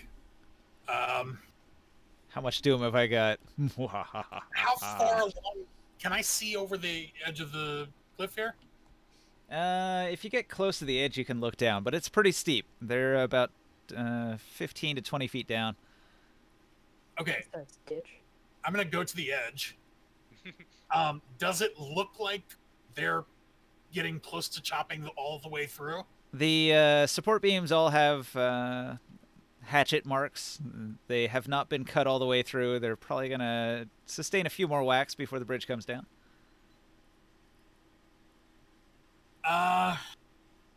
The low-end character says you can make it. I'm going to cut myself to offer a sacrifice to Set and cast Enslave. Oh. That reduces the difficulty, doesn't it? When you make a sacrifice? I forget how that mechanic works. I have no idea. I just read in the fluff you should offer sacrifices for your magic. Yeah. I guess depending on how fun it is. Like if you cut yourself and do some, what is it, not resolve damage, vitality damage? Not Vigor. enough to cause a wound, Vigor. but enough to, vigor, yeah. Not enough to cause a wound, but enough to say, hey GM, look, I like bleeding for my god. That might make it more fun. I'll wait for GM fiat on this. Yes. Let's just press on. We'll figure it Well, out as we go. I also need to know what it does. I'm charging myself a resolve. So do I click the... Oh, I can't edit the sheet. Oh, I can. It just won't save. So do I just put an X in it, or do I erase an X from resolve? I think you erase an X, yeah? Yeah, I think so. Okay. So I just have to memorize that I have 11 maximum resolve. Yeah, you see where it says vigor and resolve? You can Yeah. put the number there already. You can have it say 11, so you know to always have 11 X's at max. Yeah, are you supposed to just use this number for how many you have? There's no place for a number there. Yeah, Is there not a look number right here. right, There's this number right here next to resolve. Yeah. With a What? little plus and minus button between it? What? I don't see it. I'm looking at my character sheet from the generator. Oh! Oh, no. Sorry, Talking about the on the digital one on the board here is what they're poking at with the. It's got a counter, but no. You just got the little X's on the character sheet on Acrobat, which I Okay. think you could just knock it down. Like you can just X them out if you have Acrobat or Chrome open. I would do that on the sheet in game here. Yeah. It's got Okay. the spot for it right there. I'm not going to do anywhere. I'll just remember I have I've charged myself a resolve. Sounds good. And does bloodletting, do I have to lose physical to make that a true sacrifice? Yeah, at least 1 point. Okay, then I'll take 1 point of vigor damage for that to do whatever you'll allow me to let it do. Alternatively, there's this little counter here. You can use this if you want. So what do I do to cast Enslave? I'm going to cast Enslave. All right. So the way Enslave works is, let's see, the difficulty is set by, let's see, it ranges from D1, but it goes higher if you want to do certain things. So let's see. Difficulty average D1 or higher and is automatically a struggle. Duration special enslave lasts for 1 round, but profoundly affects the target's behavior. It's going to cost you the 1 point of resolve to your mind, and then See, it can cause profound terror. You engage in a struggle with the intended target, seeking to command them. It is enough for the target to know that this devilry is at work to be able to attempt a discipline test to resist. What page is it? 178. There is no... Oh, not in Skelos. No, that's a regular book one. Okay. Adventures in an Age Undreamed of.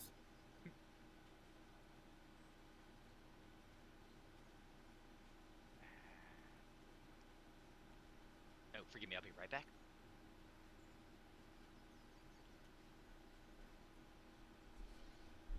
There's a bunch of momentum spends.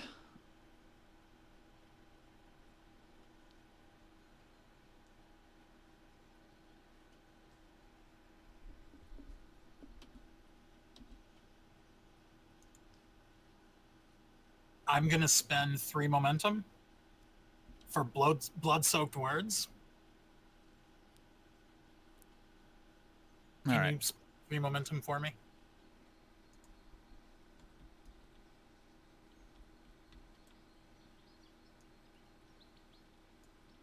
Let's see.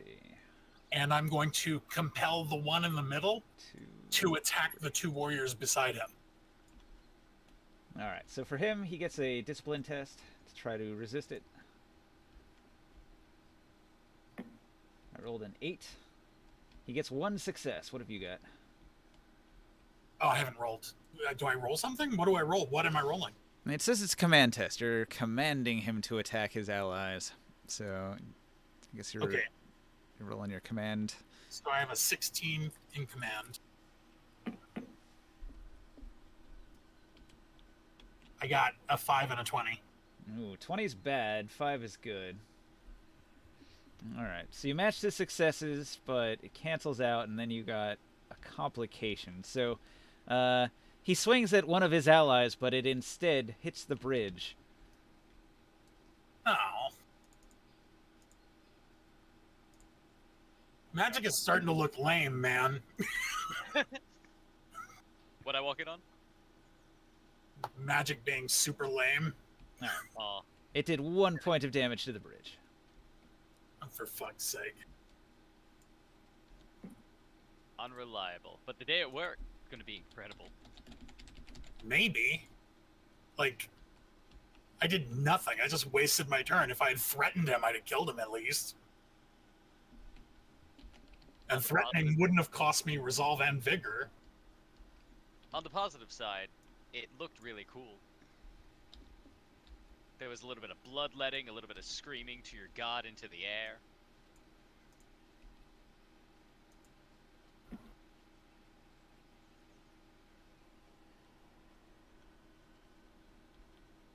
What are we up to? It's their turn now, yes? Got it. I believe so. All right. So they aren't quite sure what's happened yet. Somebody ran across the bridge, but they have a job to do, and the roaring water is obscuring a lot of the sound. So they're going to make attacks against the bridge. Punch that bridge. I did not check if this game has like hardness rules and all that stuff. I'm sure it's somewhere. All right. Jesus. 8, Wow. 9, 10, That's a lot of damage. All right, so it's got 12 damage on it. So they It's are hot. hacking It's away got at the punch. bridge. 12 damage isn't enough to bring the bridge down, though, and it's back to you guys. How sturdy is the bridge? Do I have any idea? Roll an observation. Would that be his major action for the round? Well, movement's on a minor action, so you can do both. Or if you have craftsman that's better, that might work. You could say Well, low if it's going to cost me an action to observe, I'm not going to do it. So this is like you trying to figure out whether the bridge has enough structure to survive for long. It would definitely take a moment to think about it, based on Okay, how much damage they've done. I'm just going to run across the bridge then on Camelback. All right. And when I get to the other side, I'm going to turn around and try and mesmerize one of the guys down there. No, I'm not even going to try and mesmerize. I'm just going to threaten. Okay. You die. Let's see. No, Like, failed that nice. discipline test.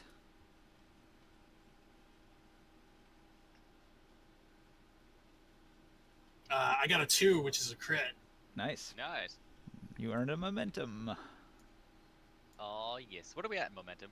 Oh, 3. it's in the bowl, yeah. Sorry. 3? Okay, cool. I forget I could just look physically at it. I apologize. That's one of the things I like about Tabletop Simulator. It feels a little more visceral. To have things that you can play with.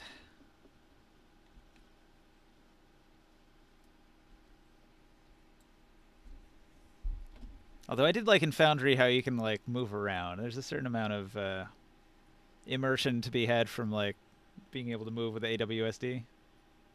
Yes, and doors and lighting and all that. It gives you a little sense of a good 2D plane. But as someone who's been on the GM side of setting that up, fuck that. Right. Yes. If you want something nice, music, graphics, art, things, you're gonna have to put yourself in the hot seat for a bit. Which does remind me, thank you for making this whole spread, GM. This is actually for my first time in Tabletop Simulator. This is really pretty and fun. Ditto, absolutely. What spreadsheet? What are we talking about? The spread, the actual simulator we're playing on. Oh, GM had to throw that together, so I appreciate it. Yeah, absolutely. Oh yes, and of course, obviously, actually running the game, the hardest part of GMing. Yeah. Yeah. I'll take credit for the running the game, but most of the table was done by somebody on the workshop, so thanks to them. Hey, just doing the thing of figuring out how Tabletop Simulator actually works and setting up a room is more than I would do for this. So, kudos and thank you. Count, is your entire thing done of running across, or is there? You guys can get away. You can do If it? you guys are just gonna take off, you can get away. Well, I just did a thing. Yeah, he hadn't rolled damage yet. I had a crit. What do I need to roll? 6? Well, it would so be a crit means that you had 2 successes, which Oops. means you earned 1 momentum, but then you just roll your damage normally. I accidentally rolled 7, I think. 1, 2, We'll 3. cut that Yeah, last one off. I rolled 7. Cut the last one off. Okay. So Only that's 3 effects. 5 damage. All right. He slips because you distracted him, and he falls down and he busts his head open on a rock, and the river carries his body away. Oh, that's unfortunate. Well, I can't collect a scalp that's moving. Well, also he's like 20 feet down in a ravine. It would be hard to scalp people unless you stopped to fight them. Are we not stopping to fight them? It looks That's like they're up to you. running away, but who knows? Augustus is going to beeline as far as Augustus is a bit of a pansy. If you would, you know what? We can RP this. Alva here will pick up as much as she can the knocked out dude that's still in her bundle of chain, and just kind of shove him at the Count on his camel. All right. Well, you got 1 scalp at least. I'll take it and scalp it. But how much will they pay for the whole body? are we not going to stop them from destroying the bridge? I'll say that out loud. Are we not going to stop them from destroying the bridge? Elba would probably do a double take and hesitate for a moment of, this is a hard decision to make, and then just kind of like hand gesture of, you're right, that's the right thing. Okay. GM, how do you want to do the handing off of the Pictish that I had? Would that be a major action, or do I still have something where I can dive into the stream and start hitting someone? You could do that as your minor action. That's fine. Thank you. It's basically just dropping an object. Yes. If Augustus then- is gonna see this and even yell to any of you, we're not in the business of building bridges. There's no reward for saving or fixing this thing. But other people use this bridge. Travel to the suit south yourself. would be quite hard, and reinforcements from the south might not be able to get need a across. mastermind, and I'm like, dude, we should change this tire. I am going to slide down into this gravel pit here and do my best to swing at this guy and get at least the axe out of his hand, but probably more than that. All right. Let's just go with I'm aiming for the arms and find out if I do significant damage on those arms. So that all sounds like momentum spent. Okay. I have zero problem doing that. All right. So let's see. That's 1 and 2. Thank you. And I am going to roll for a melee attack. And both of those hit. 2 hits. Oh Nice. God. Can he parry? With an axe, I think he can. I have to check. I don't think the axe does have parry. Doesn't it have vicious? Let me check though. You know, say I'm trying to pull it up really fast. A hatchet has vicious 1, and that's it. So he can't parry it. Oh, okay. Oh no. Well, he's losing those arms. No, like he's losing those lines. Yeah, look, I don't make the rules. I just swing the sword. And that would be 7 dice, yeah. 1, 2, 3, 4, 5, 6, 7. No? You're not. Okay. No. Am I? Wait. Chess, Okay. you gonna work for me? It's Make not sure always. that it's showing you a red button and not the infinity symbol. You're right, you're right. Done. Wow. That's 8. What? 1 extra. Okay. All right. Wow, that's a lot of zeros. Yeah. Yeah, that was impressive. All right. You slash him for 1 point of vital damage. Huzzah. The tiny Well, flesh I wound stopped opens up over his eye. one. Oh, okay. That was my favorite eye. Just a little Look, bit of you're a trying cut. climbing into the ditch. Yeah, it's not easy. You're sliding down a muddy embankment into ankle-deep water. In the dark. In the dark, yeah. Oh yeah. What does Augustus do? Something. It'd be in character to cheese it. I won't be angry. Uh, Elba might, but I won't. It would be in character to cheese it, but it's also in character that Augustus needs to save his meal ticket. He'll turn just before it looks off into the distance at the wonderful civilization that has bedding. And Calm most down. likely It's a fort in the middle of the wilderness. it'll have a damp rag to wipe the grime and horrible Pictish blood off of him. And just for a moment, he considers, but then no. So he's going to. Can I use an? I don't know if I'll be able to get back to the ledge for firing a bow, the one I just stole. I don't know if he'll. Does he need to use the whole standard action to get to the edge? I don't know if that would be long range from here. Aren't you on your animal? You could just ride it. Like, use Okay. your minor action to ride your animal over in this direction and then fire your bow with your standard. I think that works. Sure. Okay. Alright, now forgive me, I just got a bow, so I've been trying to pull the stuff together. I hope you guys don't mind. I'm going to burn some momentum on my next turn. Oh no, use it. That's what it's there for. And So- some doom. So let's see. So we have a bunch of absolutely insane people deciding to screw around, and we'll join them from a safe distance. I'm going to try to plink at the group that Alba's fighting. If I fire into that group, do I have to worry about anything like hitting Alba? Yes. If you roll a 20, that's a complication, and a complication can always hit an ally. I like Oh, those odds. I like those odds too. Let's see. I need to make this count, and I'm terrible at this skill. And I can't just get away with using alchemy this time. Now, if you don't have any skill in ranged weapons, you can actually crit fail on a 19 or 20. Awesome. I'll Enjoy. still take those odds. Still good odds. 10% chance. Still good odds. Let's see. Yes, you use coordination to attack, and your awareness is your bonus. Okay, good. So yeah, let's try and roll. Can I spend one of my fortunes to get a third die? Yeah. Cool. Hang on, I got a bowl of fortune here. Where do I put them? Just put it over behind my DM area over here. Okay. I'll just hang on to it here. Cool. So yeah, I have only one fortune. I only start with 2 fortune per game because I spent it to build character creations. Gotcha. Anyway, let's roll these bones. See what happens. 1, 2, 3. Actually, I've got an infinite bag of fortune. We can just delete them when you use them up. I technically got 2. 2 success. All right, 2 successes on a difficult task. So you fire your arrow. Roll some damage on it. Yeah, so that's 3 plus I have a 10 base, which gives you what, another 2? 2. Yep. Cool, so 5 of them.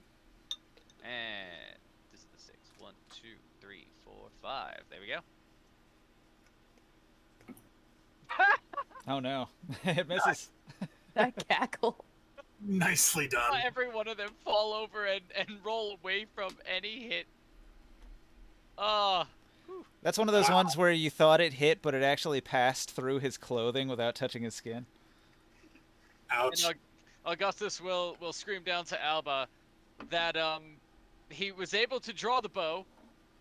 That's a lot, right? It's a start. Let's see how many times I get hit before Alva answers. Okay, so the Pictish men form into a mob to attack Elba. So chop, chop, chop. 3 attacks come in. They're all rushing down at you with their hatchets. I've got 2 successes. Do you wish to defend? Yes, I am going to try to parry. Wrong thing. Okay. That one? Oh my god, I rolled correctly. Huzzah. Nice. Parry. Right, 2 success, yeah? No. No? No. They both fail. They both fail? All right. Yeah.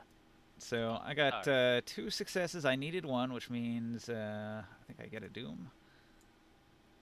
And then I roll my Pictish hatchet damage, which is 4. Oh boy. All right. He Excited for news swings. guys. He swings at your torso. Or no, at your right leg, and he hits for 5. Ouch. Minus your soak. I don't think I have that. You should have soak. You're wearing Not on my leg. No, I'm not wearing armor. I didn't know You're- how to buy it. armor? I'm fine. Well, you have an innate soak too, which is based off of your you should have armor 1. I know it came with it. It may not have came with the archetype or case. I don't know which thing gave with that. Anyway. So it would be just 5 damage on my leg then, right?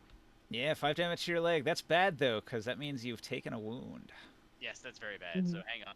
Your soak normally is. Oh no, your soak is supposed to be your armor plus cover. I don't think you had any cover. Nah.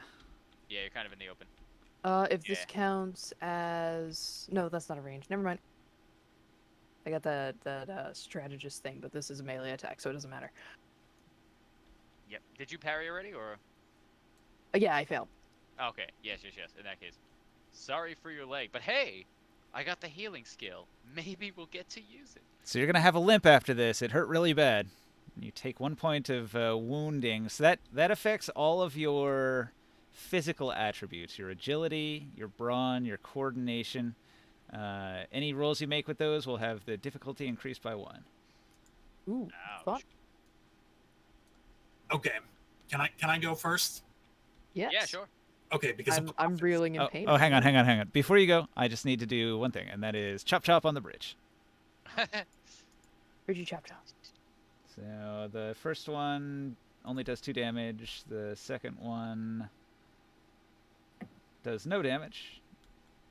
So the bridge now has 14 damage on it. is it starting to look weak? The amount of damage on it is more obvious now, but it doesn't look like it will collapse right yet. Not, Okay. not at that rate. There's a- Octu is actually pissed off. So Octu is going to come to the edge over here and shout down, "Your gods have called you home." Forgive me, the horse? This is say what? You said Octu, yeah? Oh, I'm The- sorry, The camel. not Octu. Apophis. I was scared. I thought your camel could talk. No, Okay. Apophis says, "Your gods have called you home." What I am doing, Shit, he actually succeeded. I haven't rolled. I know. You will probably get more successes than him, but he did defend against 1 dice. Okay. Can I spend momentum to target more than one of them with this? Yeah. Do we have it? Do I have to do it before I roll, or can I do it after I roll? I think after you can do it whenever. So I'll roll first to see if I succeed and then do it. Is that okay? Probably. We'll find out later. Are you sure? Because it seems wrong. Well, usually you generate momentum after your roll, and then you can spend it right away, typically. Oh, So okay, that's true. Yeah, so I imagine you could spend it before or after if you had it or not. And since we only have, I think, one left, you might want to try and generate even more. Okay, I am going to roll. I got a 4, which is a crit. Nice. So that counts as 2 success. So that's 2 successes, and then I'm going to spend 1 momentum and generate 1 doom to have it affect all 3 of them down there. Can I do that? I think there's a limit with the momentum spend. You can only do it once. Wait, what? So unless it's got an R next to it, you can only do it once. So like secondary target doesn't have an R next to it, so you can only pick one secondary target. Oh shit. But What can you could spend another 2 for a swift action to attack the third guy. Another 2 to also attack the third guy? Yeah.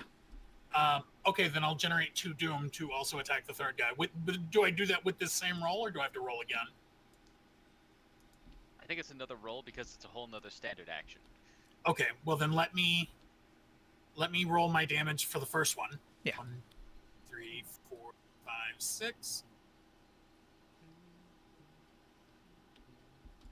So 2, 3, 4, 5 damage. All right. So the first guy dies outright. The first 2. Well, the second one, I think when you do secondary, it cuts the damage in half. So he takes, it rounds up to 3. Mm-hmm. Yeah, it says half damage for secondaries. And then when you spend 2 for a whole extra action, then that one's a full damage one. On the third target. If you generate even more momentum to also split the damage, the other half, if you do like another 5, you'll do the 3 onto the guy who's already wounded with 3, and that should take them both out. So all you got to do is be extremely successful and lucky. Yeah. Get at it. So I just rolled another crit, so that's 2 successes to hit the second guy. What did you say about hitting the first guy again? How can I do that? Whatever momentum lets you cleave. I don't know how much momentum you have to spend. How much momentum do I have to spend to cleave? 2.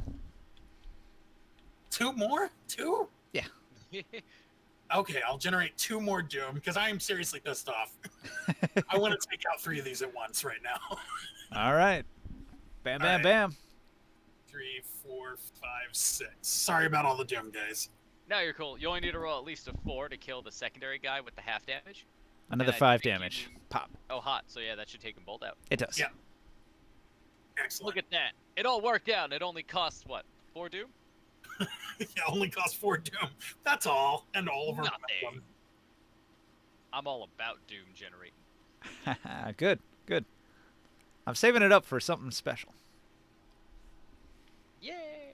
Now, I haven't read anywhere that says I have a limit on how many Doom I can have. I know I've seen it say you can only have 6 momentum. But I think Doom doesn't have a cap.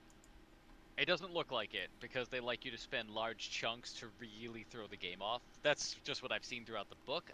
I'm with you on the same idea of, like, I haven't seen anything explicit about you only hold so much Doom. I think they've only given ideas of, like, you should only spend so much Doom at a time. So I have a question. Yeah. Does saying your gods have recalled you and then 3 of their guys just dying, does that have any effect on the other 2? Did you see the section on displays? No. All right. Somewhere around the outer thing here, it'll have a section on displays. Where's it at? Anybody see it? I'll check. It's a little table. It'll say displays. Let me see. Are these all the same? Yeah, maybe these are all the same. Yeah, they're all the same. Display can Never also mind. I'll use look for it. enemies to back down. Okay, yeah. So you can do display to force enemies to back down, but where is the rule for that? There we go. Sorcery. The maddening 125. shivery. Okay, so There on page 125, there's a thing called Sorceress Might. So on your turn after using sorcery to do something impressive, it's so spooky to enemies that you can make this display, which does huge resolve damage to everybody who sees it in the area. That includes our friendlies too, yeah? Yeah. Allies don't get any defense against it. So you would be inflicting 5 mental damage on your allies. Or 5 dice of potential mental damage on your allies. Wait, what? Why I would it believe affect it, my though. allies? I mean, we all witnessed your absolute betrayal of God and law and physics. So the way it works is it's an area attack. So basically, if here, how could I describe this? Let me take some of these figurines and sort of make like a little situation. So you've got several enemies, and I'm gonna put him here and them there, and let's say that you do the area attack. So you've done magic and it's impressive, and you say, "Aha! Look at my great magic power!" And then you make the 5 dice of damage on him, and it'll affect these guys. Like they'll be your target for the attack. It'll affect both of them because they're within melee range. They're like Of each other, close to each other, and then if you roll an effect, it'll hit this guy because he's close. And if there's other guys that are close and you roll like multiple effects, if you roll 3 effects, you could hit all 3 of these guys that are close. So your area attack has the potential to hit anybody that is in those zones, even your allies. And it spreads out to the nearest target. So how do I do a display? Can I do a display on the 2 over here with what I just did? You already used 2 actions, so I don't think you can do it this turn. Okay. Other times, if you can do the magic with your first action and then spend 2 momentum to do a second action, then you'd be able to do the whole thing. Okay. I rather like that rule. That could be very fun. Yeah, the display system is great. Like, you can cut off your opponent's head and hold it up and be like, "Ha! Here's your boss's head." It can't be a minion. It's got to be like a boss tier guy. Show the minions that you can take out their boss, and they'll scatter. Just like in real life. Okay, so that was you were first, and we still have 2 actions. So ALB and Augustus, what do you do? Al, if you want to take that, that's all you.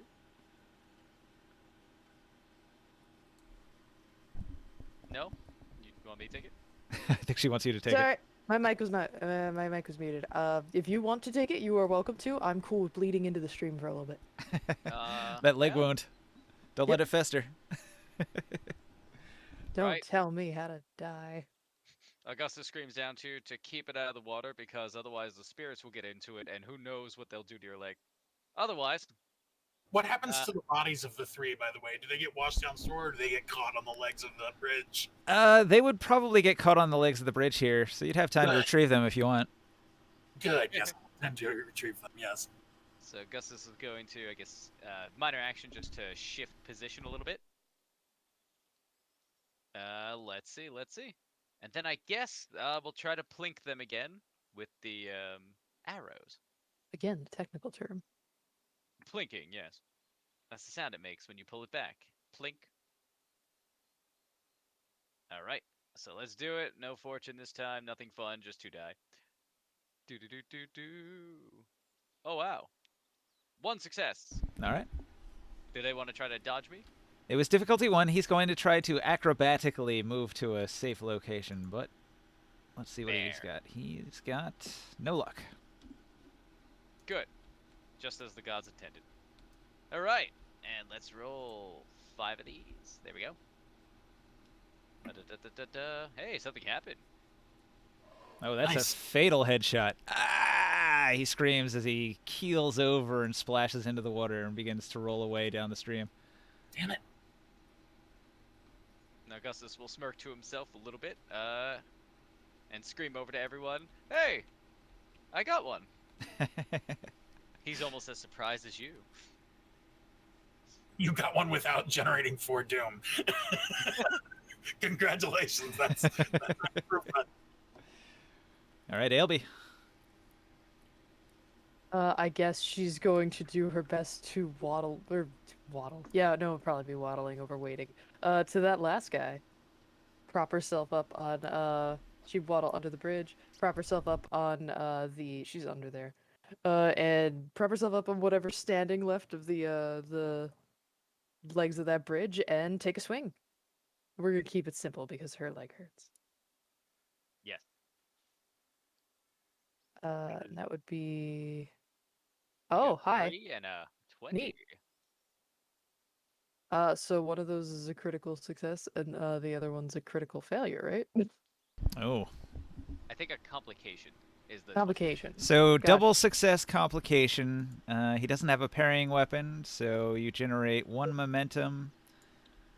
I think they needed 2, you said, right? Because now you've upgraded the difficulty due to their wounds. Well, I rolled 2, so that No, no, no. So it's not like that. Her target number is shifted. So it's all on the skill side. Ah, okay. Is my focus still the same? Because Yeah, even if your focus even if never that's shifted, it's changes. fine. Well, I don't know. Maybe if you... Yeah, I doubt it would ever come up. So, yeah, your focus is fine. Yeah, so that's still a critical success, and that's So still, the complication is when you swung on him, your weapon gets stuck in the bridge, and the bridge creaks, and it looks like it's I really about wanna to. bring this bridge down. It looks like the bridge is about to collapse. It can only take a little bit more damage. Oh. Let me roll damage on that guy though. So that does still happen, and I guess maybe the bridge, but whatever. You need to learn to not cleave every That's time. too many dice. That's the wrong dice. Ignore all of that roll. I got No. excited. You did 53 damage to the bridge. No, please. Oh, fun. Effect. Which I believe that'd be enough to take him down, no? That's, yeah, it looks like 8 damage, if I'm correct. All right, he drops with a splash. I'm not catching his body. Oh, You can bring your camel down here if you want that head that bad. Camels are notoriously good swimmers. that's true. That's a fact. I read it.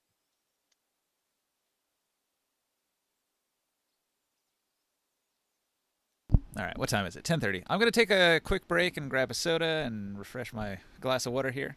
If you need to use Oh, the of course. bathroom or do anything, now's the time. All right, wanna take 10?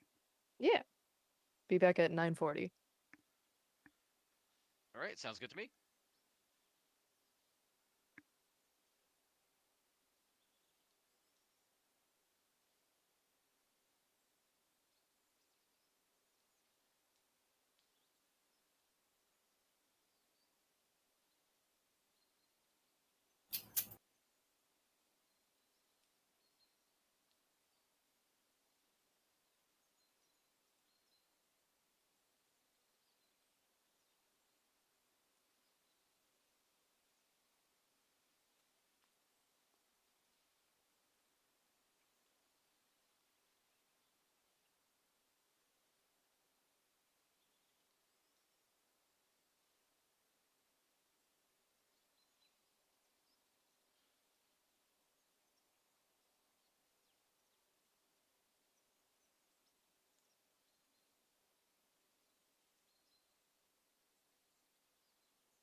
I'm back.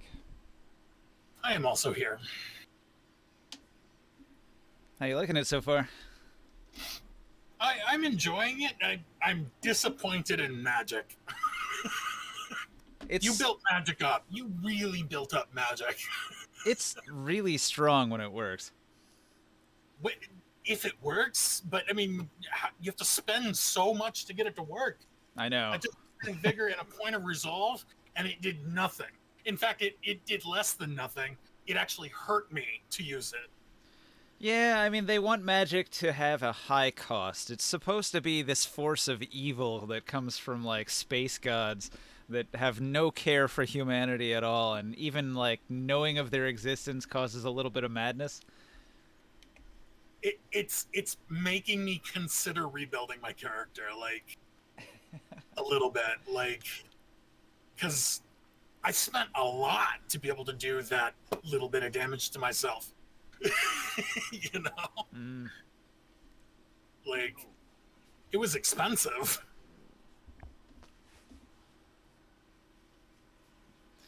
Just think, though, if you successfully enslave your enemy, you'll have a free ally that you can make do stuff. It's pretty strong. How long? I think a long time. What's the duration? Like, for the whole scene, probably.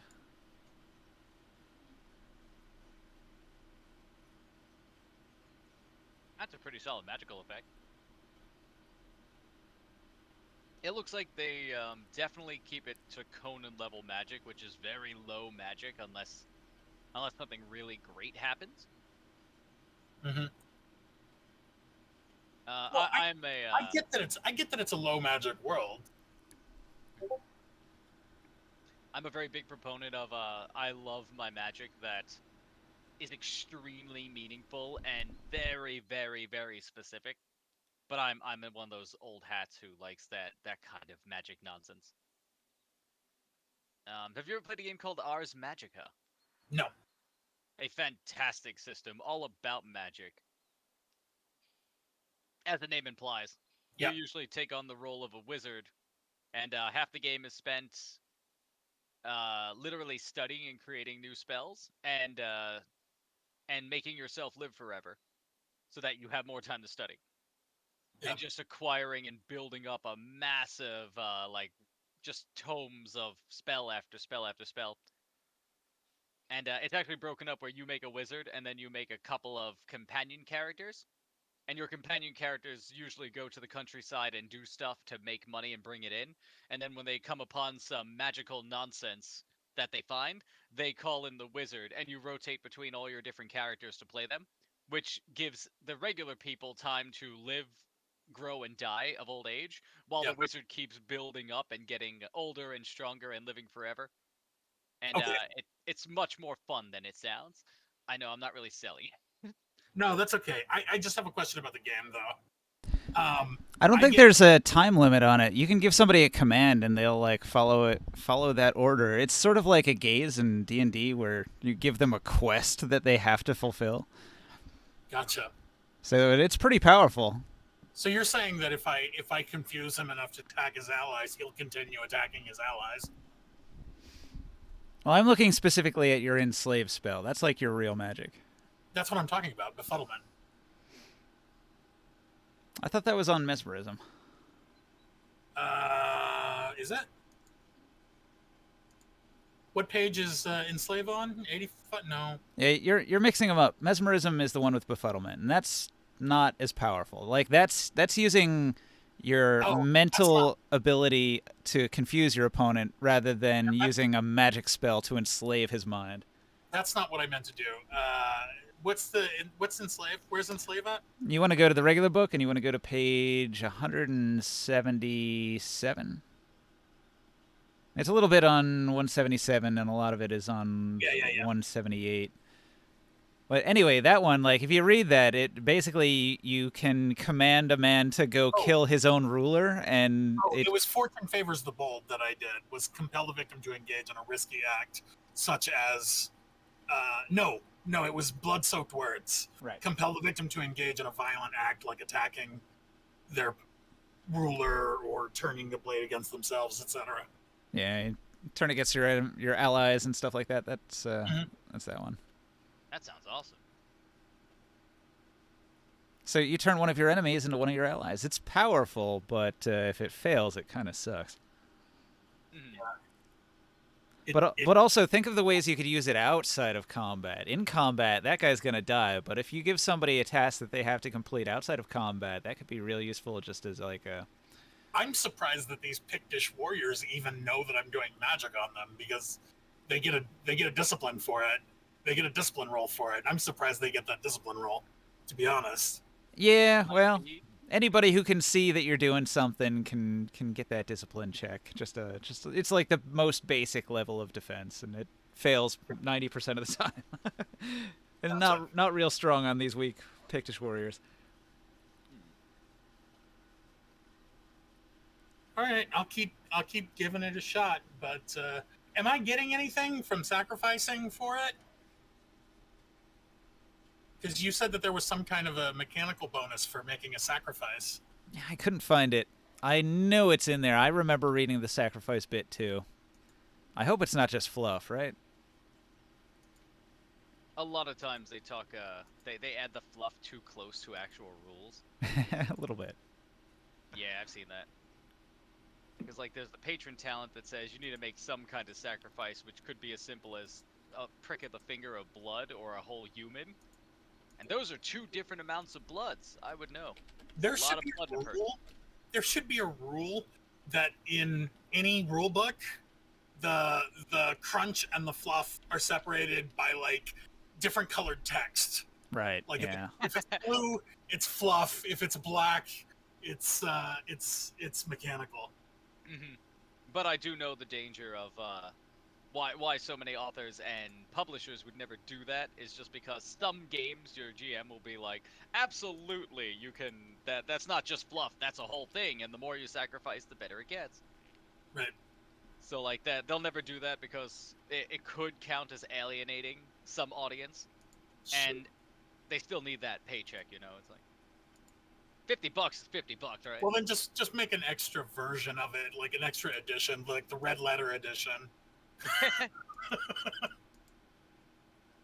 Who does that? I feel like if you ever seen the GURPS books, the GURPS books will have tons of optional rules around their actual rules. Yeah. And like you don't have to use any of these things, but if you wanted to know how much a human sacrifice is worth, you can figure out the weight of the person in kilograms and then do a little bit more math to get the volume of how much blood is in them based on if they're male or female, and then about proximate young or old age. And then you can have a like add +2 to your add +2 die to your whole roll. Like they'll do stuff like that. It can get silly very fast.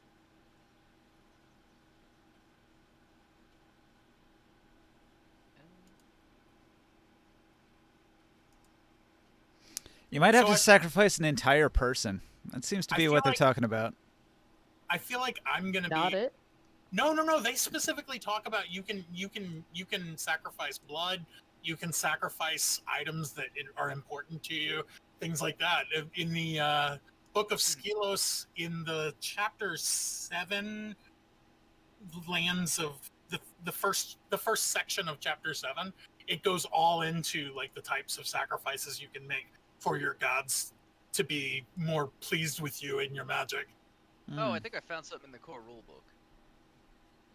Let's see. If you have the patron talent, you can pay tutelage called a demand, right?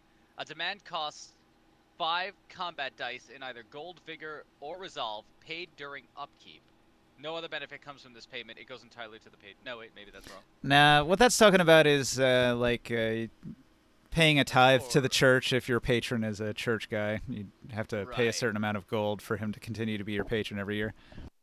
My bad. Yeah, because it says I was reading this piece of fluff for it, like right before it is the fluff paragraph, where it says if a patron is an unholy creature, you can do something sinister, pay in blood or knowledge or animals and stuff. I'll tell you what, though, it's consider it good insurance for if you roll a 20. And in Stygia, the enslaved spell is called the Gaze of Set. So from now on, I will be calling it the Gaze of Set. Excellent. Nice. You know what? You know what I mean, though. Like insurance against crit fail. Mm-hmm. So like you sacrifice something, so the consequences of having a really bad spell casting will be lessened because of that, if nothing else. And if we find more that it'll do, then we can add that other stuff. Well, regardless, I'm gonna try and sacrifice something for all of my magic because it's just the way my character rolls. That's always a very good set of rules. Oh, Bye. Where'd I go? love it. Welcome back to the world map. Huzzah! Oh, wait. I want to try and go up the stream a little bit and see if I can get some of those other scalps that were flying away. Did they get snagged on something, or? The water's not terribly deep, so they don't move very far. They catch on branches and fallen trees and rocks, and yeah, you can catch up to them and get them. So I get a total of 4, 5, 6, 7. 7. Okay, so I have 14 Pictish scouts. Where are you keeping all those scalps, friend? I'm tying them on my belt by the hair of the scalps. That's still a lot. It is, but scalps, there's no bone or anything, so it doesn't take up that much space. It's like cloth. It's like a bouquet of heads. True in an absolutely awful and very real sense.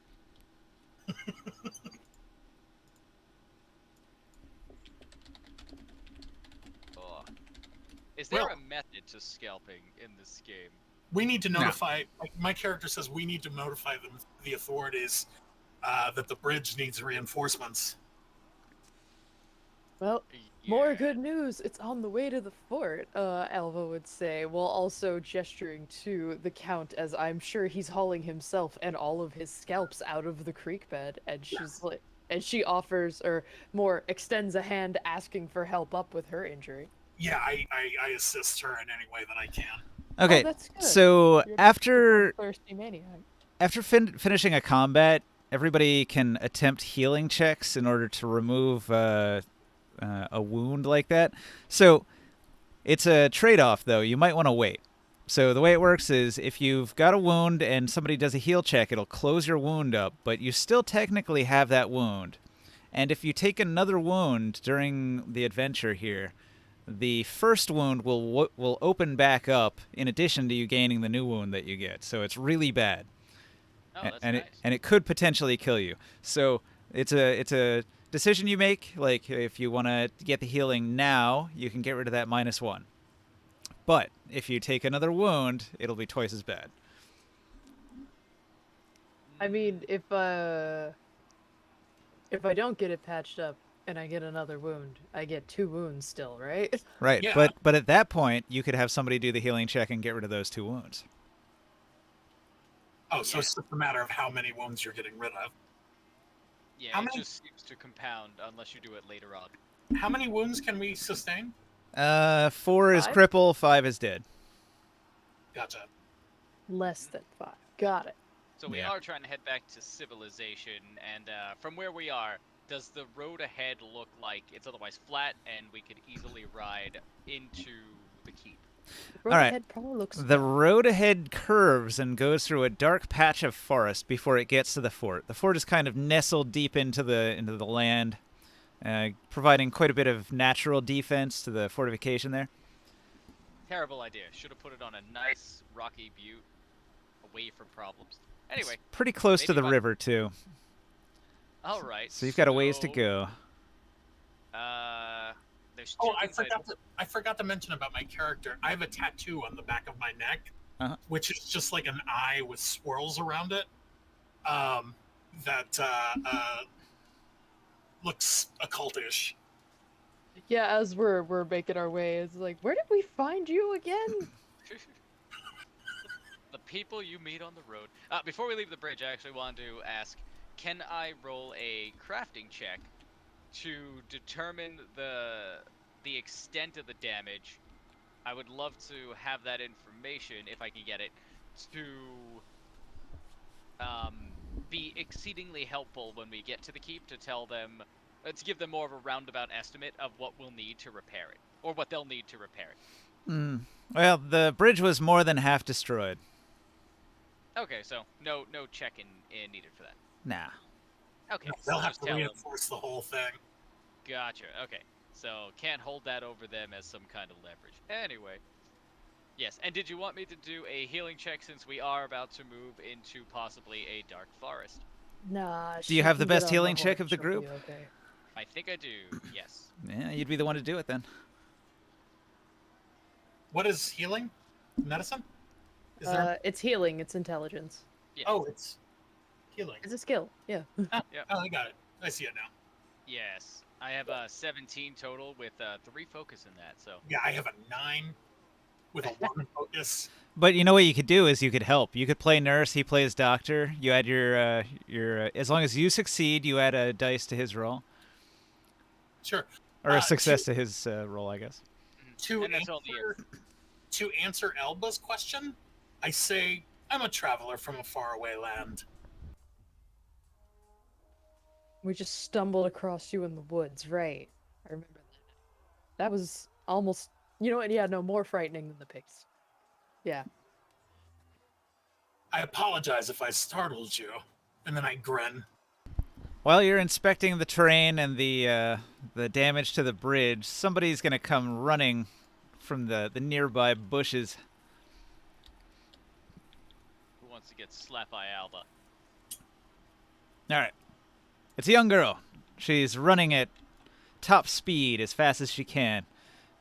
She rushes over to the bridge and she sees you and she says, "Oh, thank God. The Picts, they attacked the farm." She seems real worried.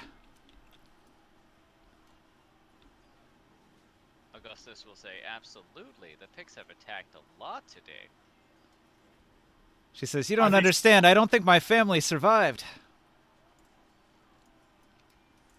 Are the Picts still at your farmstead? Yes, she'll say that her farmstead was off in this direction. She's been running through the woods. You don't think there were any survivors? There were so many Picts, I couldn't believe it. Listen carefully, girl. Is there any chance any of your family survived? Well, she desperately wants them to be alive, but she saw so many of the savages just pouring over the hillside and attacking everything. Perhaps we should warn them in the fort. If there's so many of them, perhaps we should send a warning to the fort. I say to Elba. She clutches you desperately and she says, "There was something strange among them. It didn't seem human." This piques my interest. She's in shock and she's going to curl up. I'm going to reach down and say, "Girl, give me your hand." Yeah. And if she gives me her hand, I'm going to lift her back up onto the back of my camel. All right. And gaze upset. Oh, sorry. Stop freaking out. All right. She's got a lot of trauma. If anybody's got the skill to deal with that, you could attempt to counsel her. Well, yeah, mesmerize. But there's actually a skill called counsel that you can use to remove a trauma from somebody so that they're not in a bad state. Can't I mesmerize her and then suggest that she sleep? Well, it's true. Mesmerism actually is really good at this too. With mesmerism, you can calm her down using the most basic ability. Tranquility, difficulty +1. Okay, so that's a total of 2 difficulty? Yeah. Okay, so I'm just going to roll 2 dice for persuade. You know what? Maybe I'm wrong on this. Maybe it's just written poorly. Maybe 1 is the difficulty, because, I mean, you can only get up to a 5 difficulty, and the one at the bottom says +5. So maybe that one defaults to D0 as a baseline. So maybe it's only difficulty 1 to do tranquility, and then only difficulty 3 for befuddlement. Well, I roll a 7, so I get 1 success. All right, 1 success. That is written strange. So she's not going to try to resist it because she wants to be calmed down. She wants to be reassured. So you succeed. I say sleep. All right. Well, she's very relaxed. I don't know if she can sleep after what's happened to her. She's just mesmerized. Yeah. I'm hypnotically compelling her to sleep. Sure. On the bridge here, in the middle of all this. On the back of my camel. Just Oh, drape okay. her across. It's We're fine. taking her. I'm going to take her to the fort. Actually, I want to go back and see what this inhuman thing is. Augustus does not like that idea, and also advises you that the sale of children has been on the decline. Actually, it's probably I'm not here to sell her. I'm taking her to safety. Yes, the fort would actually be the best location for her. She'll What? have to come with us first to deal with this inhuman thing. Oh, we're doing that? Is that a that thing we're sounds doing? worse than selling her, sir. Are you certain about that? She'll stay on Octu. She won't be in danger. If you insist. Yes, but I think we might with an inhuman thing. It could be anything from a large rat to, well, whatever else would travel with an entire herd of Pictish. I look at her and I reach up and I grab the glass eye around my neck like I'm going to attempt to try and mesmerize her, but then I stop myself and I say, I really want to see the inhuman thing. An audible groan and then looking to Augustus.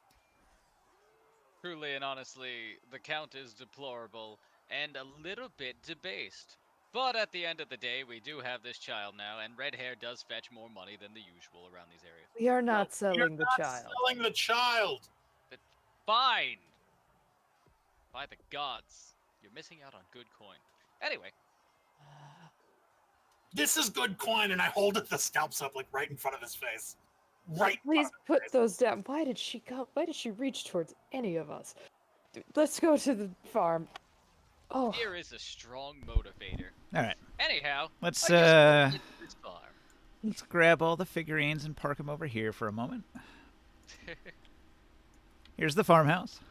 Should we? Oh, God. Should we attempt to stitch you back up, or you're cool at your -1 characteristic? I'm fine. I'm just bleeding a lot. It's fine. Just a lot. Okay. As long Time, as it's only time a for lot. a party wave. Do. Honestly, the temples always need people for scrubbing, and children are great for getting in between the flu. So. Oh, lovely. Raw. New friend tokens. I'm trying to get We Rowana. got a deer with us. There we go. I got Rowana and me on I Octu. like him. Just a simple farm. Who you to judge? Yeah, I'm glad they grow burnt gore and guts and bone. It's a risque proposition, but most people like wheat or barley.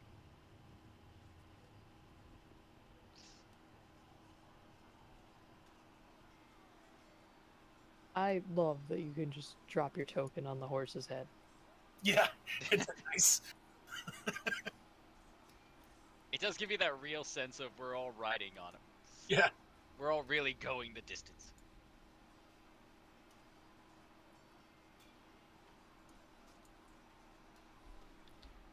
I love the little skeleton. it's adorable. Hero's Ring. Very rare, +5 virtue. 3,750 gold pieces. Yeah. Now that's a ring. Whoops. That's not supposed to be there. Loot. I'm like, yeah, loot. Like, No. You could be a giant to put a whole human skeleton on your finger, though. I'd like to sell that for 4,000 gold pieces, please. I'm pretty sure gold works differently in this game, so. Oh man, they got thrown in the trough. That's sad. Wait, what is the currency? Is it gold? Yeah. Yeah. Okay. But it seems to be in very small units because, like, I started with 7 pieces of gold Mm-hmm. from character creation, and I don't know if I was supposed to spend any or not. But what I do know is that I have an upkeep of 4, which sounds like murder. There's a reason GM offered us to go hunt game in the wilds at the beginning of this. We got a child. That's at least 2 pieces of gold. Again, not selling the child. Of course not. You're Unless not from a background of that, are you? What? I'm from an extreme background of buying and selling people. No, Alright. the other end of that transaction. You guys Oh. move west. You approach a farm along an old cart track that leads through the wilderness, the deep woods. You can hear the howls of wolves all around, but they seem to be moving hastily to the east. So they start to the west and then they go around you and to the east. They're traveling away from this area. Which way is north? North is towards the Fort Tusculum. Which is where? This side. Oh, okay. So this is north up here. All right, north would be. Oh, wait. Yeah, actually, north would be here. the opposite side. Sorry. Wait, what? Hey, North is here? Technically, if this is running, this road would be running from east to west. There's a pencil. Oh, I love it. Oh no. There you go. Nice. Perfect. Thank you. Beautiful compass rose, sir. You were traveling west to get to the farmhouse along the road. Okay, so the wolves moved from the west to the east along the south side or the north side? So the wolves, you heard howling to the west, and then they sort of circled around southward and then headed off to the east. You can hear the howls receding away from you off in the distance now. I see. You get closer to the farmhouse, and you'll notice there's a billowing black smoke pouring from the area here. Okay, I'm going to dismount and I'm going to run into the farmhouse. Or does it look like it's safe enough that I can go in and hold my breath? All right. There's a window. It looks like the room inside is on fire.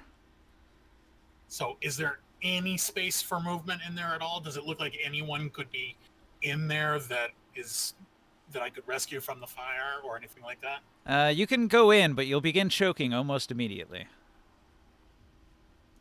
Well, that's... What about a observation roll to see if we can see anything through the smoke?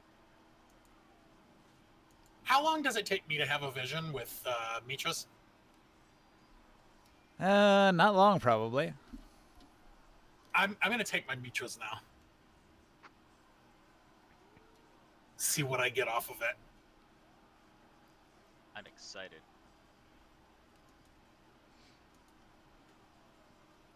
Is Mitras a sorcery thing, or is it a drug thing? It's a drug, Huzzah! but it seems like magic to the uninitiated. Oh yeah, no, I know. Oh, baby. I did not know we had combat drugs. I don't think this is what that is. I think it's. Oh no, there's a fire here! Quick, eat your shrooms. That's exactly what's happening. Yeah. That's exactly it. There's a fire. I need to know how. I need to be a super person, so I'm going to eat my shrooms. In the meantime, while you're digging your shrooms out of your pocket, could Alva run on her horseback to closer to the center of the farm, and call out if anyone's out there. Is there anyone alive or any survivors? All right. You get into the center of the farm. You can see that there's fields off to the right here beyond a wooden picket fence. It looks like a pigsty over here, although you don't see any pigs. Also, you'll notice that there's craters here and here, smoldering craters with chunks of ore stuck in them. That bears well. Bodes well. When you shout, the only reply is a noise from inside the building over here. No, not that one. The building over here. You hear a noise, and it sounds like this. I only heard. Yeah, there's a growl. Ooh. Well, that's not a person. We're good. Now, I should point out, many of these piles of gore are identifiable as Pictish warrior bodies. Ooh. Augustus will slightly jape and say, probably not able to get any scalps off these. Or at least pieces of Pictish warrior bodies. Do I get anything off my vision? All right. You get off your vision. Here, what page is that on? I don't know. It's in Sorcery in the main book, right? I think so. Petty Enchantment? Petty enchantment.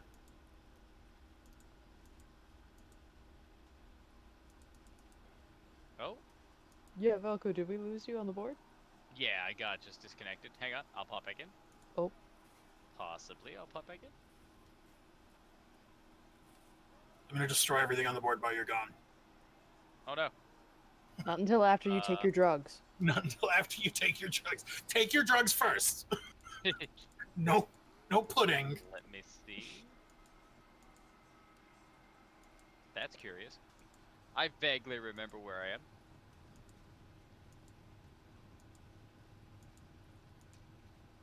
When in doubt, I'm approximately 2 meters behind Alba.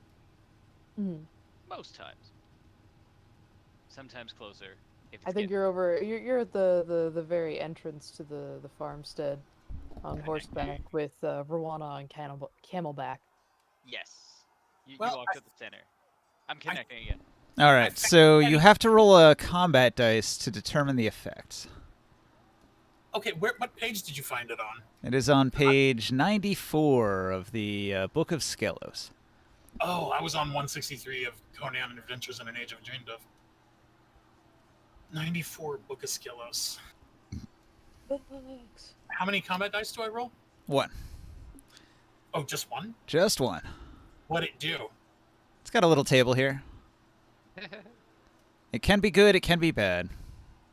My favorite. I'm looking Very for. common with hallucinogens. Oh, here it is. Okay. Wait, I haven't spent any fortune points. I can't gain more fortune points, can I? You gain fortune points regularly.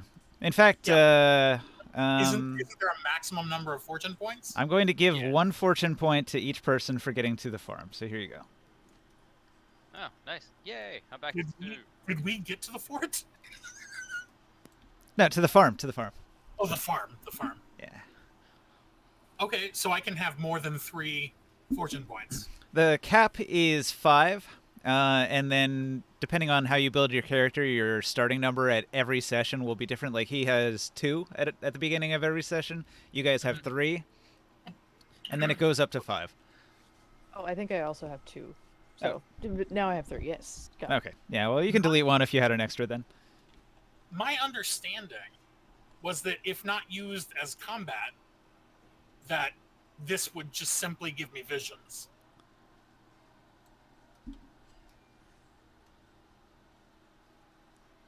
Is that wrong? You can gain a fortune point. You can overcome weakness for a scene. You can become cursed, dazed, hindered, poisoned, or you can gain a second wind. Okay, I will roll a combat die then. Let me find my combat die. There we go. The perfect time to take a bunch of hallucinogens is right when you get to a crazy farm of like gore and burning houses Agreed. with an eerie The silence. So while I agree, Alba doesn't. But we'll get there. Set and setting, the perfect place for drugs. I rolled a 2, so I get overcome weakness, which doesn't help me, but that Okay, being said, well, I get a vision. It's not like it's an instantaneous effect, so that means like you cannot feel physical like wounds. So even if you have like your leg ripped off, you'll be like, haha, 'tis a flesh wound. Right. I love that adrenaline. Okay. Most damn. But more importantly, do I get a vision? All right, the vision that you get, you're hurtling through space. The stars whizzing by. Your body is engulfed in a reddish luminescence. You feel like your skin is crawling, and you have this vision of crawling deep into like the stony center of a rocky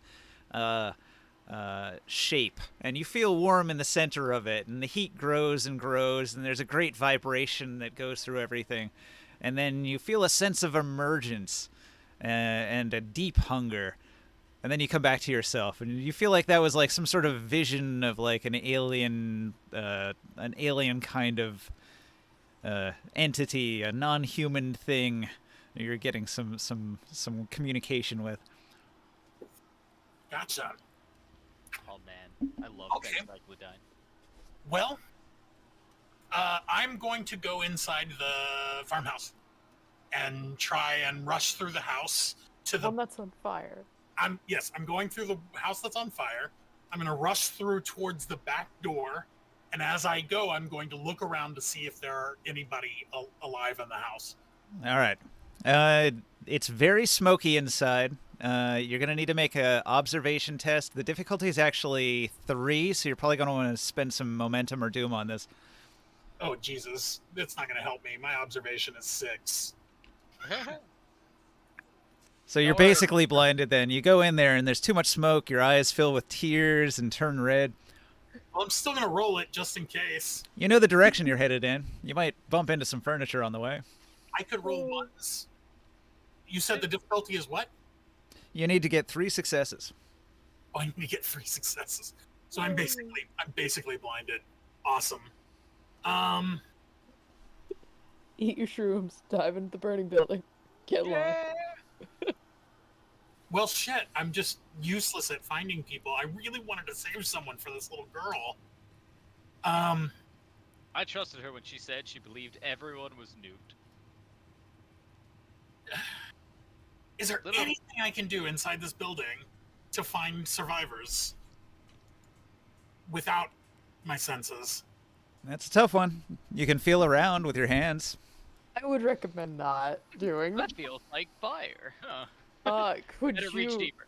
Well, could you yell? I'll feel warmth before I feel fire, so I can stop before I hit fire. I'm going to do that. I'm going to feel around with my hands just to see if there's any bodies or anything. Feel around with my leg just to see if I can find any bodies or anything. We spend a momentum or some similar thing to say he finds the family cat, if no one else.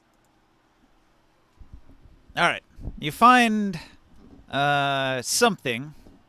You get your hands on it. It feels like clothing. There's some weight to it. Maybe there's a body in it. Okay, I'm just going to drag that out of the house through the back door. All right. You emerge out into the backyard near a skeletal husk of a body. It looks like something took a bite out of the back of it. It seems like you're carrying a burlap sack that contains a bunch of laundry. Oh, shit. Good stuff. All right, so suddenly there's a rumble, and something emerges from the well, and it's going to slither up out of the depths and expand to its full size. Colors like that never before seen on her. Nope. No HP Lovecraft. Okay, fine. Nope. Not doing that. Call it Cthulhu time now.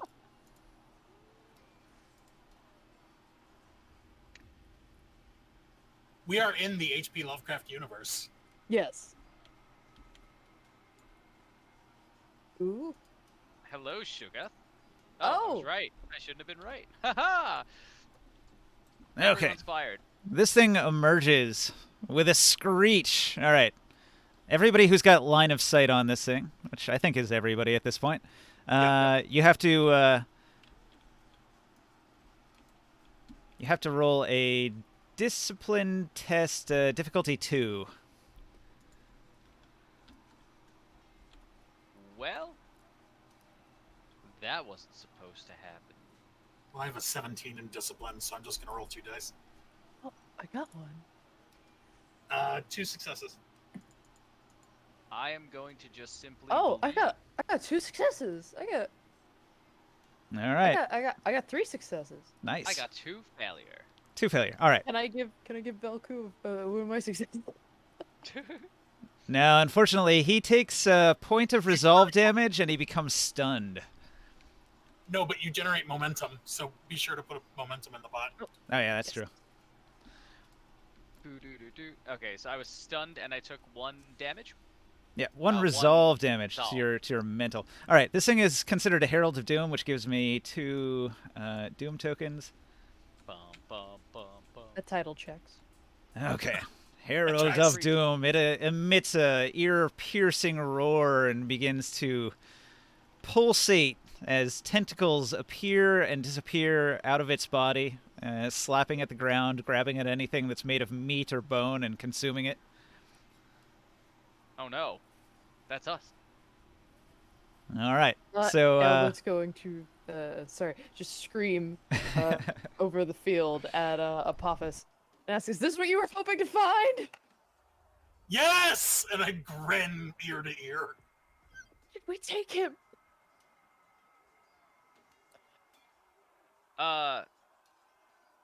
They what's it call it? Mm-hmm. Augustus would tell you something really smarmy right now, but he's Too gibbering scared. in fear. You know what? That checks. I'm gonna let our grinner Apophis figure out what it is we're doing today. Oh wait, can I actually? I just realized. Can I trade up 1 point of doom to ignore the effect of the stun? You have so much doom. I'm frightened. Now's a good time to spend it, as the Shuggoth like whaps us with 40 tentacles per round. Which one is that? Yeah, 153 under the stun condition. It says Oh, yeah. the target may ignore this at the cost of 1 point of doom for each effect rolled. Yeah, oh no, you wait. got it then. Oh, okay. I only rolled Okay. the 1 effect, so that tracks. Huzzah! How much doom do you have? That bowl is gonna start spilling over. I'm gonna use a lot of it. I was saving it for this fight. Okay. Yay. I do want to know in the meta, can we actually hurt this without some kind of magical weapon? It's not like D&D. This thing has stats like every other creature. It's a physical entity that you can damage. My question, We can bludgeon Lovecraftian monsters. can I roll lore to know anything about this thing? Sure. Okay, I'm going to roll. What's the difficulty? Difficulty 4. Really? Oh, yeah. Welcome to unfathomable knowledge. Well, then I'm going to put these dice down. I'm not rolling right now. We're just putting them down. No, I'm not going to spend momentum. I'm just going to roll it, give it a shot. Maybe I can get lucky. 2 successes, so nope. All right. So you know that this thing is not of this earth. And because you know it's not of this earth, you have no way of having knowledge of it. And you've never heard any tales about it. Gotcha. Can I ask if that lore check, or 2 successes on that lore check, was enough to know if this is the thing that landed, the comet that we saw earlier? Or no? Well, based on the number of craters that are all over the yard here, it looks like many fragments of the comet fell all over the land here, from here out west. Ah, okay. So we're in the right direction. So this That is would like be more interesting if we weren't going to have to easternmost kill it. debris. Okay, well, I'm going to take a shot and try and threaten it. You know what? You do you. I'm going to shout. Well, hang on. Didn't you already roll on the lore check? So that would count as your standard action. It's an action to roll lore? It is. Yes. But you could spend 2 momentum to take another action. Good default is skill check, so. No. And you can spend the momentum. Well, if that's the case, then I wouldn't have rolled the lore because I didn't know it was going to take an action. So anytime you're gonna roll something, if it requires a roll, if it could generate momentum, it's gonna count as a standard action. Okay, can we say that I didn't roll then? Because let's face it, if at a 4 difficulty, I don't have a chance of making it. Sure. Yeah, we're still learning. I mean, you can spend Doom to have 5 dice to roll, and then you could make it potentially, but usually only if your skill is real good. But anyway, we're still learning, so yeah, it's fine. It's fine. Just do your threaten instead. Okay. I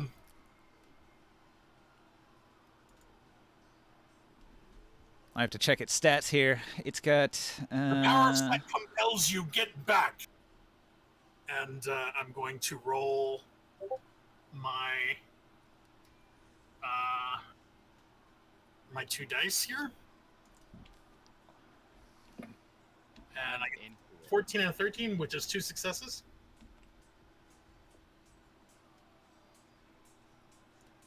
Honestly, threatening a Shoggoth would be very fun. It's happening. I'm All right. Successfully threatening a Shoggoth. How many successes did you have? 2. I reduced it by 1, but you still succeed. Roll some damage. Do I roll normal damage? Roll your damage normally. However, he's got courage 3. So he's going to reduce the damage you do by 3. So that's like 3 soak. Yep. Okay, so I do 5 damage. All right. So he takes Well, 2. 3 and then 2 effects. So that's 5, right? Yeah. Yeah. All right. Reduced by 3, so yeah, you're still intimidated him. That's pretty hot. I intimidated Shoggoth. Well, no, actually, you did 4 damage, and then you had 2 effects, right? Wait, what? 2's count as 2. 1's count as 1. 2's count as 2. I know, I got And then 2 1. 2 1 out of 2. Oh, I didn't see the extra 1. Yeah. All right. So then 6 damage total. Cool. Just please don't come my way. I hope I intimidated him to go somewhere else. All right. The thing quivers. Let's see. Instead of 6, it reduced it by 3, so it took 3. All right. You hurt its feelings. It flails wildly in rage and slaps the ground. Oh no. It seems to have understood your language, though. That's weird. That's the worst part, I think. All right, so all 3 of you get to do something before I'm going to go. So that was him. Who's next? Is this You an? want me to try to shoot it before you get stuck in? Yeah, no, you're welcome. Although, before you do that, as an incidental, if I may ask, to just yell at the count of, is this really another scalp you need? This is better than a scalp! And now, Augustus, you are welcome to do whatever you so choose. Thank you. You got promoted? Let me see. If it says range C, that's close, right? Correct. And if I choose to shoot it from, how far away would I be? Is this about medium distance? All right. So you're supposed to do this sort of like in zones, and I would say that this yard is one zone. So I'm gonna draw like a box. So this is one zone here. Because there's a fence, this is a separate zone here. Because there's a fence, this is a separate zone over here, and then like you guys are in a zone of your own here. So you guys, if you get in the box with him, you're close. If you're out here, you're medium. And if you're, I don't know, maybe like back here somewhere, Outside you'd be the long range. circle and thing? Okay, excellent. Probably good. And so if we went to like, say, we'll call this zone 2 and he's zone 1. If we were in zone 2, that would still be about medium distance? Yeah. Because close to zone 1? Okay. So from where we are now, would this also be about medium distance? Yeah. Alright. Now, I don't know if this is a rule here. I was looking for it, but I couldn't find it. If I choose to shoot at a range further than my weapon, is it impossible to do that, or do I just increase the difficulty by 1? By 1. You got it. Okay, so you know what? Let's try and fire from medium, because I am not afraid to tell you that I am a huge coward. A coward who wants some silk pillows and a warm washcloth and maybe a chamber pot and a bunch of just things that he could have, but we have not gone back to the city. Instead, we are now fighting this. So you are not afraid to tell us the thing you've already yelled at us. Exactly. Perfect. I am not afraid to reiterate at all, or complain this entire journey. Somehow, not a surprise. All right, let's do this. I'm gonna flip a fortune because I have two. So, I'm gonna give you that, GM. I think I gave it to the right side. I'm gonna flip a fortune for a third die, and let's roll them both. Oh, too many die. Ignore that last part. So 5, 8, and 11. Ooh, I think I actually did okay. Man, I have 10. I wish I had 11. Okay. So 2 success, which All is what right. I needed. That was your target? All right, so the Shoggoth is going to try to acrobatically jump out of the way. Can it acrobat? It can. It's got... It's made of undulating tentacles, like The word nothing else undulating moves. must be used once per sentence when All right. describing. I need an 11 We're or less. crafty in here, man. Honestly, 11 All I right. thought would be better. 1. All right, it dodges. All right. Does it dodge everything? Because that was just one hit, right? Yeah. Right. Okay, so shot an arrow, and the arrow went through it. Its body is going to just like open up a donut in its center, and your arrow goes right in between. And Augustus is gonna tell Alva, "You saw that, right? You all saw that." Steel yourself, Augustus. All right, Ailby. What do you do? Do you ride into combat? Do you take up a defensive position behind a wall? Do you climb on a rooftop and scream? I would irritatedly grumble as also taking the reins of my horse. And yes, we're gonna run up to it. I have a sword. That's what I'm using. Huzzah! Yeah. What? I'm sure it smells as bad as it looks. And swinging that sword. All right. You're going to find as you approach the creature, this is difficult because it's got a reach of 3. So the difficulty to attack it with your sword has a reach of 2, I believe. So the difficulty increases 1 step. It's a difficulty 2 to hit him because you have to get past those long pseudopods. Got you. Wait, Actually, can if you I want- even actually do that with my wound, or is that just the skill threshold again? I'm sorry, I keep Yeah, getting this your confused. target number decreases by 1 when Got you've you. got Okay, that one so wound. it is possible for me to do it. then I It know. totally is. And you can also say, well, I want to buy some extra dice with Doom, up to 3, and you could roll like 5 dice to hit. Or you can spend your fortune to get also dice without adding even more doom to the massive pile of doom. Right. Yeah, I'm just going to, you know what? Yeah, I'll spend a fortune. It's a good call, Valko. I'm sorry, my stuttering's acting up. You're good. So spend a fortune for just the 1 dice, right? That's the trade-off. So 3 dice. All right. And if I'm correct, they only need 2 success to actually hit, correct? And I got 3. Yep, that'll hit. Huzzah! I have no doubt this guy has a lot of parry. And then the hit location die really isn't going to work with this guy. The pseudopods don't actually have parry, so it's just going to do damage to him. But he does have armor soak of 3. Ah, It's a correct number. His body's Make it. rubbery. ew. Rubbery. Oh wow. Nice 8 damage. damage.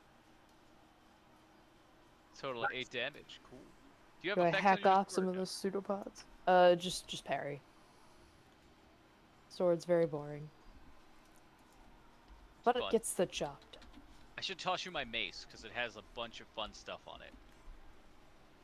And I honestly am terrible at using it. So Wait, is it a mace or like a walking stick? it's a mace.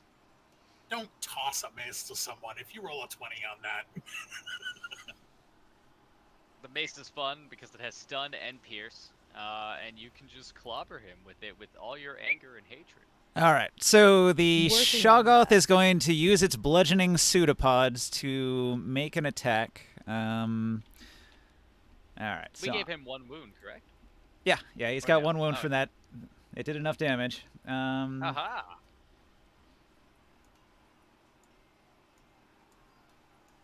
All right, I spend some doom.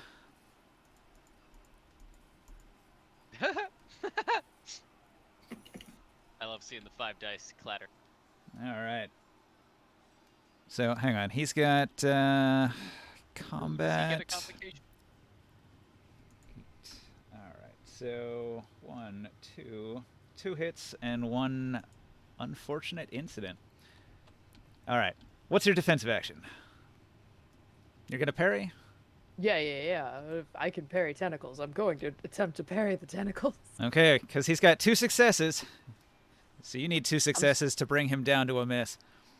Wow. And you Oh, complicated too. Oh, 2 complications. I got 1 success. 1 success, 1 complication. All right, so he's still going to do damage too, and there's complications on both sides. All right, what does his pseudopod do? It does 3 and stun and knockdown. So, Ooh, fun. Yeah, you might have want to spend some fortune on that parry. okay, no damage, but it does stun you and knock you down.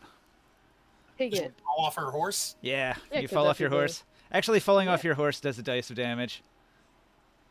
No damage there either. Lucky. Woo! You can actually spend 1 doom, or you can take 1 doom right now, Wictate, to ignore the stun condition, I believe. I don't know about the knockdown condition. Might be worth it. You don't want to Yeah. lose a turn. Yeah, Stop stun trying is to really hoard hard. more doom. Stun is really hard because you're staggered, and to be staggered is actually its own special condition where you have to spend a doom to make an action, and you have to spend a doom and a fortune to make a reaction. So it costs so much, just take the 1 doom now and negate it. Yeah, some of the economy in this game sounds kind of Would weird. Would I have any idea if I would have any luck trying to gaze of set this creature? Well, it did seem to understand your language. That's promising. Speaking of, what language are we all talking? Because I know 2. Oh, Aquilonian, I think. Okay. Because that's our common, right? That's pretty much our common. You are in In the this Aquilonian region. territories. I did suggest it Okay. to everybody, I think. Yes. Yeah, sure. I I took did Aquiloni as my second language. This Same. one did. Yeah, this one took it. Shearsha didn't. Shearsha would have been a little weirdo heathen. Hmm. I should start complaining in Orphirian. Nobody will know what you're talking about. Exactly. Everybody loves cursing in other languages. Okay, but I will spend the 1 doom to negate the stun. Is that what? Okay, That's the so option? I gain 1 doom, and you are not stunned. Yes, but you Huzzah. are still knocked down. Oh. Yeah, I don't know how to. I think knockdown, you just gotta spend a minor maneuver to get up, Correct. I believe. Okay. And no, trying to use horse here to knock me over. I kind of like all the little effects, but also I'm kind of a. Perfect. I enjoy Pathfinder 1, so. So far, it has not been so much minutia that I can't. That I'm struggling too hard to keep up. No, it's fairly. I don't want to say simple because it definitely has a lot of moving pieces, but once you know the couple of pieces that happen often, it feels good. Feels good. Spending Doom feels good. Spending Fortune feels good. Like everything seems to move really well. What can I do with fortune? Add a die? Several things. You can add a die. You can use it to refresh your entire, like, one of your health bars full. It's like a second wind kind of effect. Okay. It's really best used for those heals, because, like, if you can refresh the bar without taking a wound or a trauma, it's way better. Yeah, Hmm. so if you have like 4 vigor or resolve already, or whatever they're called, if you have 4 mental or physical damage and you don't want to skip over into having a permanent wound, not permanent, but a much more crunchy wound, then yeah, it's a really great refresh. So I am going. Is it my turn? It could be any of our turns, I Whose think. turn is it? Did You go are first? you already went, and then the The Shoggoth just hit me, no? the Shoggoth Yeah. just knocked you off the thing, so then it's back to the party turn. So yeah, you guys can Yeah. go in any order you want now. Yeah, if you have Anybody something for want to account, Yeah, I do. yeah, take it. I am going to run forward. And I am going to cast Gaze of Set.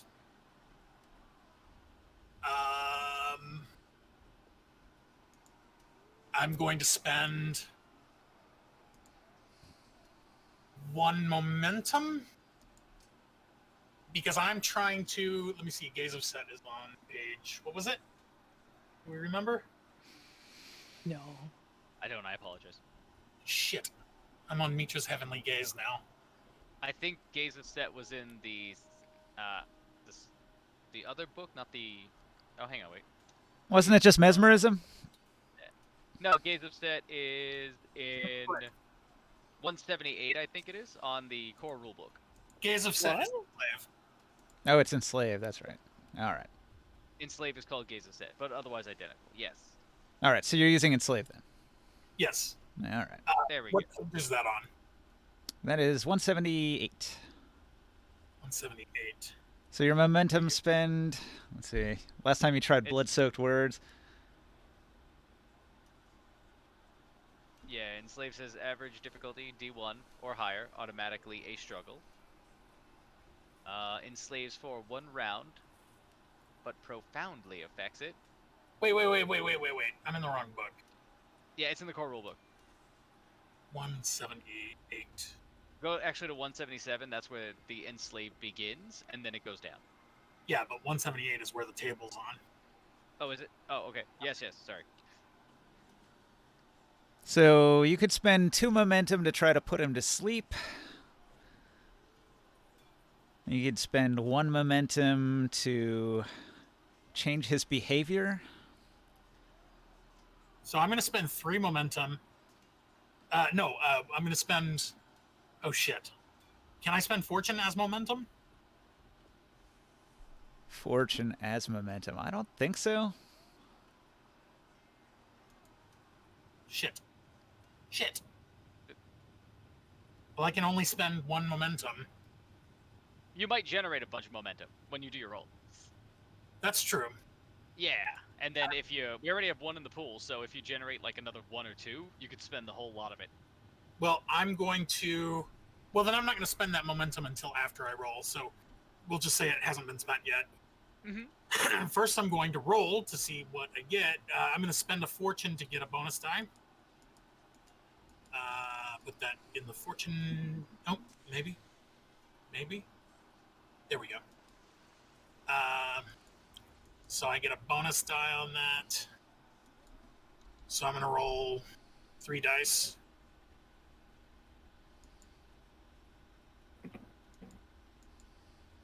Uh, 2 successes and a critical. So that's 4 total successes. Oh, nice. And then I'm going to spend... How many successes do I need? What's my difficulty? Which one were you trying to do? Enslave. Well, I know you're doing Enslave, but like, are you doing momentum spend to try to affect it in a certain way? I'm trying to decide how much momentum I need to spend. So I need to know how many dice are taken up by the success. I'm not sure. He fails his defensive roll, and you succeed on the Enslave, and Then I should get 3 momentum automatically from my roll, because it should just be 1 success. the difficulty would normally be 1. I think in this case, because its mind is alien, we'll make it a difficulty 2, though. Okay, in that case, I've got 2 momentum here. I spend a 3rd momentum to force it to attack itself. Level 3 momentum. Attack itself? Oh boy. Yeah, all right. It whips itself. Whip It's it good. got enough pseudopods, yeah. All right. Well, so. it will start attacking itself after this. Oh yeah. All right. So I won't roll it yet. Can it miss against itself? That's the question. I guess I'll roll for it. It might. Can you imagine getting a complication crit fail rolling against yourself? It honestly, it circles back around where the logic is like, I don't know what that means, but like, let's see Oh, no, how no. it So works it's out. like, I'm going to hit myself. I have failed to hit myself. Because I failed to hit myself so hard, I took damage. You know what? Yeah, I'll take it. Okay, Okay. All right. So he is struggling to mind control the creature. What do you do? Augustus, do you want to do anything at range before I prop myself up, or should I just pick myself up? Oh, Oh, you're moving. what's he doing? If you're talking, I think you're muted. My apologies. Sorry. I said, yes, I am going to move from our zone to this zone so that I'm close. I don't have to do so much extra work to hit with this thing. And can he still have his reaction to dodge and survive if he's being mind controlled? Yes. so, right? Yeah, he can still do everything. It's just on his turn, his attack will be to attack himself because he's been enslaved to do so. Excellent. Augustus, feeling emboldened by the fact that he's not going to get hit next turn, is going to try. And let's see, just going to roll my regular old 2 die. There we go. 8 and 11, not bad. 1 hit. All right. Wait, not one hit. 1 success rather. I only needed 1 on that case. Well, hang on. What's the reach of your weapon?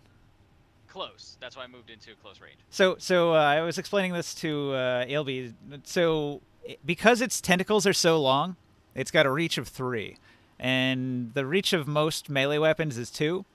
No, I'm shooting with a bow and arrow. Oh, okay. So you're just on the periphery shooting the bow. That's fine. That's fine. Yes, and it just says close. I was looking at that too, just to make sure I wasn't crazy. Gotcha. All right. So yeah, the reach thing doesn't come into it. Mm-hmm. All right. So one success, and is he going to acrobatics away? Against a ranged attack, yeah, he will try to do that. Cool.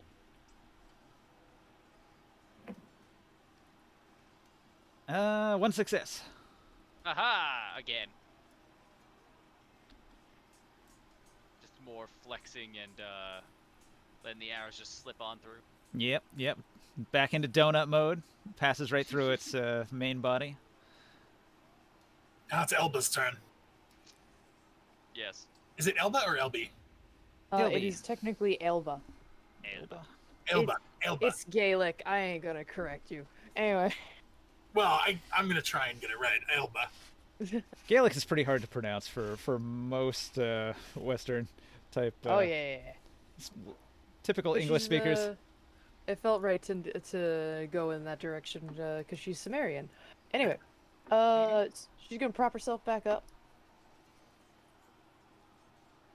which I think was a minor action, right? Or not the whole one. And then she's gonna do her best to waddle in front of her horse, and swing her sword, using very heroic terms like waddle.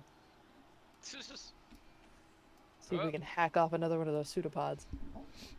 All right. When you make this attack, the creature is going to spend 2 doom to use one of its special powers. Ooh. Fair.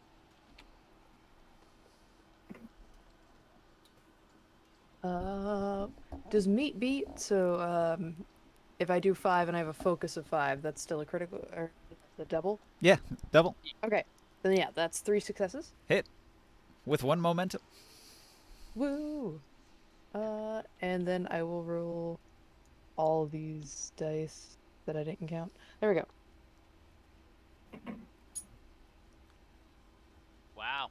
Ouch. That's impressive. Oh wait, I have a thing for this. I have no mercy. Can I re-roll 4 of those dice? Yeah. You have 4 melee skills? Yeah. All right, 4 of those dice it is. Nice. Wait. Do I have 4? No, I only have 3. Sorry, but still 3. Yeah, 3 is good. 3 more chances to do damage. Because right now you've got 2 points of damage from the effect rolls.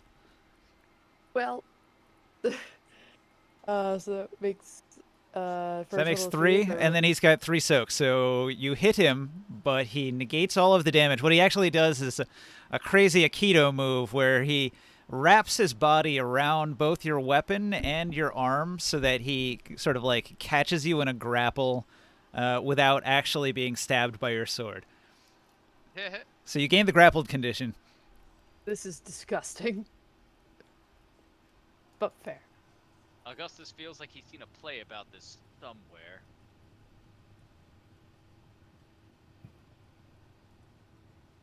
But yeah, I think that's my turn.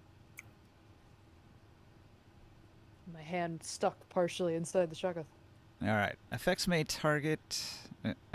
target is unable to move or take any action except escape using athletics or acrobatics.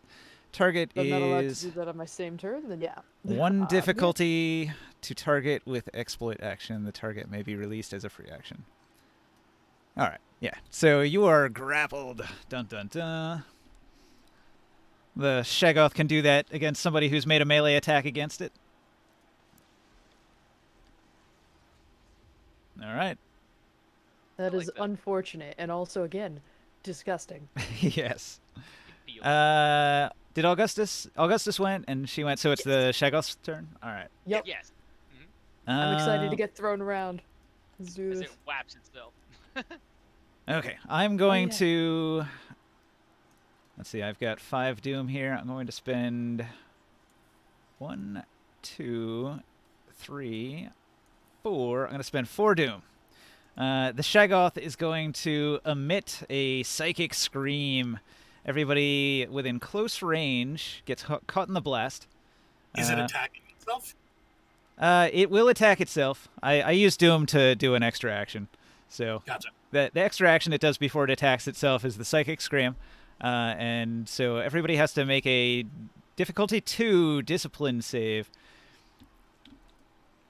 Ooh, this is not gonna go well. I spent all my good going wells already. Yeah, no, that didn't go well. I haven't succeeded on this to begin with. All right. Ah! I like the image of it letting out this pain scream while wrestling with the sorcery. Oh, I get 2 successes. Nice. Oh. Success and 1 complication. I rolled a 17 and my target number is 17. Okay, so if you had the 2 successes, no effect. If you had not enough successes, then you take 1 point of resolve damage and you are stunned for a turn.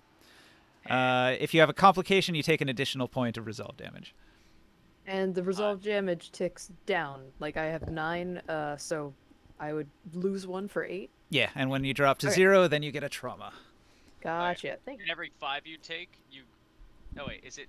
It's every like 5, massive damage rules. So if you take 5 resolve damage in one shot, it gives you a trauma automatically. Oh, okay. Otherwise, you have to run out of everything Yeah. slowly. Or you drop to Okay. 0, and that'll do it. And if you drop to 0 while taking 5, you take 2. Haha! Also, I'm gonna give you a doom, sir, in order to not be stunned. Yeah, good plan. Stun is a wildly dangerous effect. Which brings me to the next round of turns, yeah? Or does he still have to resolve beating himself up? Oh, Yeah, he still has to slap himself. So he makes his predestined attack. He is not going to try to avoid it because why would he? Look at that, 4 damage. So he actually manages to injure himself by 1 point. Ah. One good hard slap on the bottom. That turn made me use most of my doom. So there it goes. As quick as I got it, I lost it all. Don't worry, we'll help you out. The ball's in your court. What do you do next? So, I want to pass Alba. I want to pass you my mace because I think you'll get a lot of use out of it. Not sure how much I could take that right now. I'm still stunned. I'm stunned from the sonic screech too. So. Oh, did you not spend doom? You should spend Nope. some doom. Man, Spend this is a the lot of doom. doom. Fine. No, You I get actually. one doom back. If you look in the bowl, I actually spent most of it already. No, you get another one.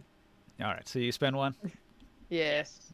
I am at 3 doom now. I had to spend 4 to do that psychic scream. Well, I don't- you're working back up to another one. That's fair. So Alba, I don't know. I haven't actually checked dual wielding. I don't know if you want to dual wield because you can hold your sword in one hand, right? Mm-hmm. You could hold my mace in one hand. It's light enough for you to hold it in one hand. I could see if the Shoggoth can blend. Dual wielding is real easy. You just make an extra attack. The second attack has a higher difficulty by 1, so you're probably not going to miss on that one. Okay. You can I spend the 2 momentum to reduce the difficulty, correct? Yeah, you can ignore the reach advantage for 2 momentum, I think. Isn't she grappled though? Yeah, I'd have to bust out of that first, I think. Yeah, Okay. it did say the only action you could do was the athletics to get free from there, but you could spend momentum to do a second action. Let's see if I get free first, and then if I can, we'll talk about it. Yeah. So athletics check, rolling that. Porp, and they both succeed. All right, you break free. Huzzah! With a mighty tug, you pull your weapon free from the grasp of this slimy creature. Nice. So this Maybe I thing, can when you're real close, like you are now, you can see its internal structure has like a photoluminescence to it, like got a glowing interior, like a radioactive glow. Which I'm I'm a simple person from the mountains, so that's fucked up. Things don't do that. Let's say I also catch Augustus trying to offer me his mace, if I may, and take it from him and spend a momentum to try to do an attack before my turn's over, if I may. All right. Or is Yeah, that too many options? know Feel if free I to had let me a- know. Okay, didn't know so if it you was a spend the 2 minor- momentum. Mhm. Make your swing. Got you. Okay. Count Apophis is like laughing maniacally at this point. Of course you are. You have to pay. I have to pay? No, I'm sorry. I didn't. I was just trying to figure out like for dual wielding. I don't know exactly how all the effects go off. I guess you just need to roll enough effects on the dice. I have 3 successes. That's what you needed. You got it. And will it blend? How many damage does the mace do? How does that work? Do I just take the one, the highest one? I think the or- base is 4 on a mace, I believe. Is that correct? One moment. I have it on my list. I actually wrote it down. The base is 3. Okay. Got it. But then you add your brawn dice too. Yes. Did I roll way too many dice? I rolled 4 for my sword, 3 for the mace, and my brawn, which is a lot of dice. Well, no. That's not exactly how it would work. So you can only Oh, attack with my one of apologies. them this turn. So it's either the sword or the mace. Oh, okay. Let me re-roll again for the Just to roll the damage again. Yeah. yeah, just the damage. Yeah. That was 3 plus. I think you already had 3, so 6 Yeah. total. Hot dog. Oh boy, damage. That's a much better roll. Yes. So total Nice. 8 damage. 8 damage. Oh, And all the right. mace can knock down and stun, and it has pierce, so it's You automatic. smack the creature, and it topples over the edge of the well and falls all the way to the bottom of the well with a Bludgeon it into splash. disgusting goo that drops Whoa, down into the well. No, Apophis runs to the edge of the well and tries to grab onto it before it falls. Okay, you grasp one of its tentacles, but it rips off. So you have one Shaggoth tentacle. He's gonna say no! But he's gonna take the tentacle and like take it and hold it close to his face to examine it. You've got yourself a trophy at least. Is it disintegrating at all? Is it? No, Oh shit! it's He's like gonna- the tentacle from a giant squid, like you'd find it at a seafood marketplace. It's gross and oily. He's gonna wrap that baby in twine and shove it into his pack. That baby? It's a baby. Oh. That is quite the trophy for Apophis. He's quite happy. I hope Augustus and Alva could like trade looks at each other of just like, you seeing this? This is happening. All right, so congratulations for defeating the Shaggoth. Everybody's going to get 200 experience points. Huzzah! Do we get any for all the picks? That's for the session, I assume. Yeah, that's for the session. Thank you. Oh, are we ending it here? Oh. It is mean- just about midnight. We've got a few more minutes that we can mess around, but I figure that's mostly going to be looting because there's some good stuff at this farm you didn't get yet. Ooh. I do want to ask, are you planning, I didn't know if this would be a one-shot or, like, just a short adventure with a couple of sessions? What's doable for you, GM? Or is this the end of it? Which is fine. I just wanna know. I'm good for several sessions to feel it out, and if I like the system, I'll keep going. Okay. Let's see. I don't. Just for scheduling. I believe I'll have again the 28th. I'll have next Saturday. That should be doable. Yeah, I'd be do we good for wanna, the same Do we time. want to keep Saturday at the same time? This is a pretty good time I can keep open for myself. Yeah, it's a great time for me. I like Saturday night. Okay. I'm Then- good for Saturday, and I could do an hour earlier if anybody else wanted to start a little earlier. I could probably do that too if everybody's in.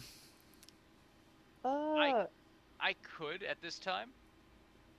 no, I think I have a thing that's up in the air that happens at 5, so I could do, or 5 for my time. So I could do the same time, but I can't confirm whether or not I could do an hour earlier right now. So. Gotcha. Gotcha. Okay. Yeah, I'll stay at the original time then. That would be fine. I like Okay, these little cool, yeah. 4-hour games. They feel comfy. Yeah. Oh yeah. And Yeah, it's like that's, right about the time that my eyes are starting to droop too, and I'm just like. I try to put a little break in the That's fine. middle and make it a nice little 4-hour session, and it usually feels right. Yeah, it was a good fit. And if you want, we could save the looting till next time. Start off on a fun note. Well, it's actually really simple. So the only thing I really wanted you to grab, because the animals were all eaten, the farmers are all dead, Are all of the buildings dead? are all on fire. But what there is to grab is like in each one of these craters, you can get one piece of like star metal. So there's 4 pieces of star metal to collect. But they're heavy, so whoever's strong, you're gonna need to carry them. Well, can Mjolnir, this is my your job. camel hold them? Yeah, your camel can probably hold them. You'll need to like find some sort of container, like a sack or something, and somewhere on the farm. I'm sure they've got some sacks around. Are there any saddlebags on the farm? Yeah. You pulled a thing of clothes out. He pulled a burlap sack of clothes. Yeah, Yeah, there's but there's like a stable. This building here is a stable, so you could probably find one in there. Saddlebags, cool. So I'm gonna pack those in. If that's all right with everybody, I'm gonna pack those into my saddlebags and throw them up on my camel.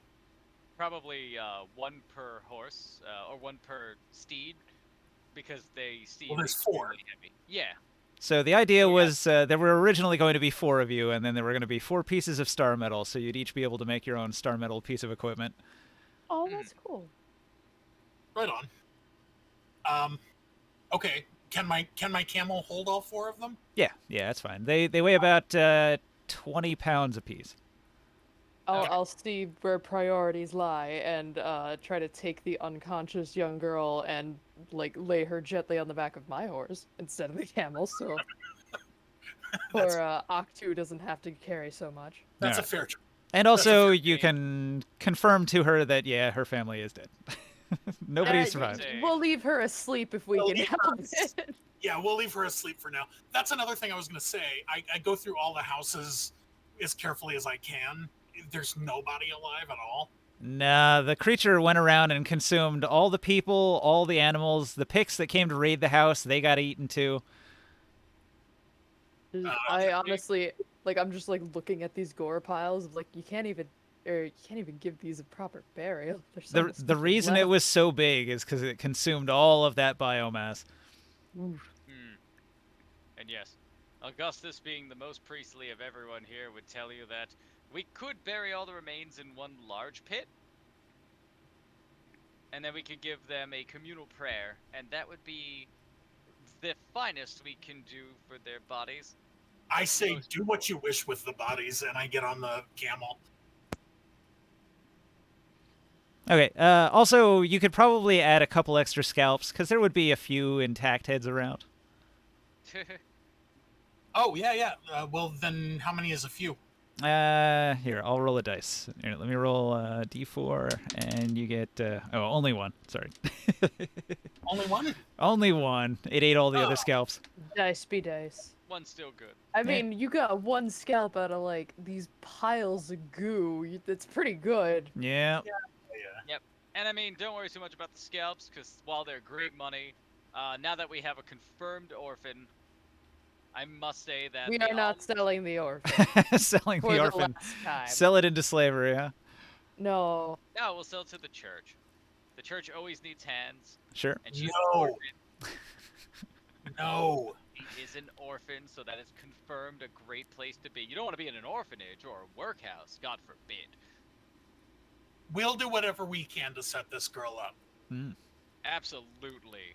Who is the first expensive noble who wants to buy a child? I We see will how this party continue is. this discussion after. You, sir, But with for the now, snake on your face. And the big hooded robe. How would you like a child? You know what? Maybe I'll adopt her. You know, while you guys are debating this, I'm gonna dig that burial pit somewhere nearby on the property and at least take the 3 skeletons that I believe were her family. Rowana is fairly scrappy. In the guide, it says Picts attacked her and she fended them off with a rock. And so she runs around with like a bloody rock in her hand. Well, good for her. See, I like her already. I think I want to adopt this girl. Not you either. You're almost as bad as whatever Augustus is trying to I'm do. not wanting to sell her. I'm wanting to give her a good life. That's debatable with whatever you can offer her. I can offer her consciousness expansion. I don't know if that's a good life. Remind me to make sure she doesn't eat anything he gives her. Child, this is called LSD. You're gonna have a really good time. You might cry and you'll be able to feel flowers growing, but otherwise... Oh, God. So for a bunch of noobs, I feel like we did pretty good with the rules.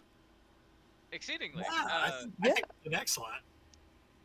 I'm actually very surprised at how quickly I could pick this up. So yeah. Oh no, it's very good.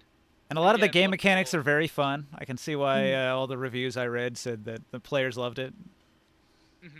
I've been told that this specific D20 game has been one of the best ones, and the momentum system is really, really solid, which I definitely could say yes. Yeah, it feels like a fun marriage between what I know of like D&D 5e and in Genesis and its narrative dice. Yes, if you could pick this up, this has a lot of the mechanics of Genesis, which is interesting. Different die, of course, but a lot of the like range bands and not worried too much about the minutia, but definitely getting stuck in and having lots of things happen whenever you roll the dice, not usually just hit or miss. So that's nice. And of course, the ultimate thing I have to say is this has been made so much better just by having a GM who is being flexible and enjoying it with us. Like, I really, really enjoy all the time we spent together like that. Yeah. Yeah, man, I really enjoyed today's game. Well, I'm going to be looking forward to the next one. Same. Yeah. And what's it called? I also GM a lot, so if you need to take a break from something, I would be happy to run something else. If you guys want to experience Genesis, I have a multitude of different games, just so you can see what that's like. Or if you want to do something else. I'd be down for I'm something. happy with continuing our farmscape escapades. Yeah, That'd be another game on a different day if we want to set something up. All right. Is there anything else to be had in this farmstead? I'm going to look under every rock and. Yeah. So They're the creature was a pure carnivore. It didn't eat any of the vegetables. So if you want to spend some time filling your backpack and bags with a fresh harvest of various fruits and vegetables, you can grab some. Hell yeah, absolutely. The farmers aren't going to need it anymore at this point. Okay, Aha! I need a solution for my character sheet by next week, because I don't have anywhere to write down my inventory stuff. I'm just having to keep in my head I've got 15 scalps. I've got 4 pieces. Your digital hang on. character sheet right here. You have a whole big inventory thing. That's true. Oh. There's that, but there's also another thing. Yes. Also, we should definitely get Wicte's armor on par, because I know she has Oh, some. I was looking that up during one of the quiet sessions or breaks or something. I don't know when, but whatever. I looked that up. I took one of the off books. I don't know which book it's from. Archetypes. The what is it? The bloody right hand archetype with her edgy backstory, and it did actually give the brigandine vest gives 3 armor on the torso. So I was hitting the right leg, so it didn't matter. What is it called? For star metal? Star Metal. Yep. Yeah. Okay. Hey. And what do I know about star metal? If you need What's that additional right space to put stuff about your inventory, you can put it in here. But just make sure that after you type into this, you hit this button in the corner that says unlocked and lock I'm it. over here, bud. I'm over here. You're above the wrong person. Yeah, sorry, over here. All right, so, yeah. See the lock button? Yeah. All right, so the reason to do that, so right now it's unlocked. So let's say I'm moving my camera around with AWSD and I go over this thing and suddenly all my info is gone. Oops. Gotcha, so lock it. Lock it, yeah. And then it'll it'll scream at you like you can't do anything when it's locked. Oh, damn it! You typed in things again. Sorry, I was trying to demonstrate, and you were doing things at the same time. Wait, there's code on it now. Don't worry about that. That's just That's just instructions. The starter text. Yeah. It's also got pages and resizing, so it's got some nice features. Okay. Well, are you gonna leave this table open so that I have time to input all my stuff on here? Yeah, I could leave it open if you want to do that. If you don't want to do it right now, I can open it some other time. Yeah, I'll wait for another time. All right, just let me know. It's easy enough for me to throw it open, and you can set everything up. Okay, cool. Well, I wrote down in my inventory 15 picked scalps. 4 star medals. Saddlebags. Yeah. Don't forget saddlebags. Well, okay. Saddlebags. Are you getting the veggies too? Yep. All right. So I don't know. What would that be? You could probably fit like 40 pounds of vegetables. That's so many vegetables. What is that in rations? Let's say you need like 2 pounds per day, so that's like 20 days worth of rations. So 20 rations, 20 veggie rations. You All get right. 18. I'm gonna take. Now, those will expire. Vegetables don't last Uh-huh. forever, so. Oh, okay. You're all welcome to have veggies right now. Your stolen veggies. Thank you. Thank you. So Thank you. who's taking veggies? I'm taking 2. Yeah, what do we have? 20, so you want to divide them by maybe 3? That way it not only reduces the weight. I don't know how much you're dealing with the encumbrance, GM. I don't know how much you care about that. So it's supposed to be like your brawn is the number of big bulky items you can carry. Some items Yeah. are even bigger than that. Like the individual veggies don't count, but maybe like the burlap sack full of veggies would count as 1. Yeah, okay. Yeah. Well, we'll divide it into 3 bags so that it doesn't take up a brawn. It's very abstract. I don't think it's meant to be too like nitty gritty. It's more for like you to be able to quickly determine whether you're carrying too much or not. Mhm. Okay. Yeah. So what's Mhm. 20 divided by 3? Six. 6, Yeah. yeah. 6.666. With 2 to spare. Okay. So I'll take 7, and you both have 6. Sounds fair. Well, it would be Sounds 6, rad. 7, and 7. Oh, would it be what?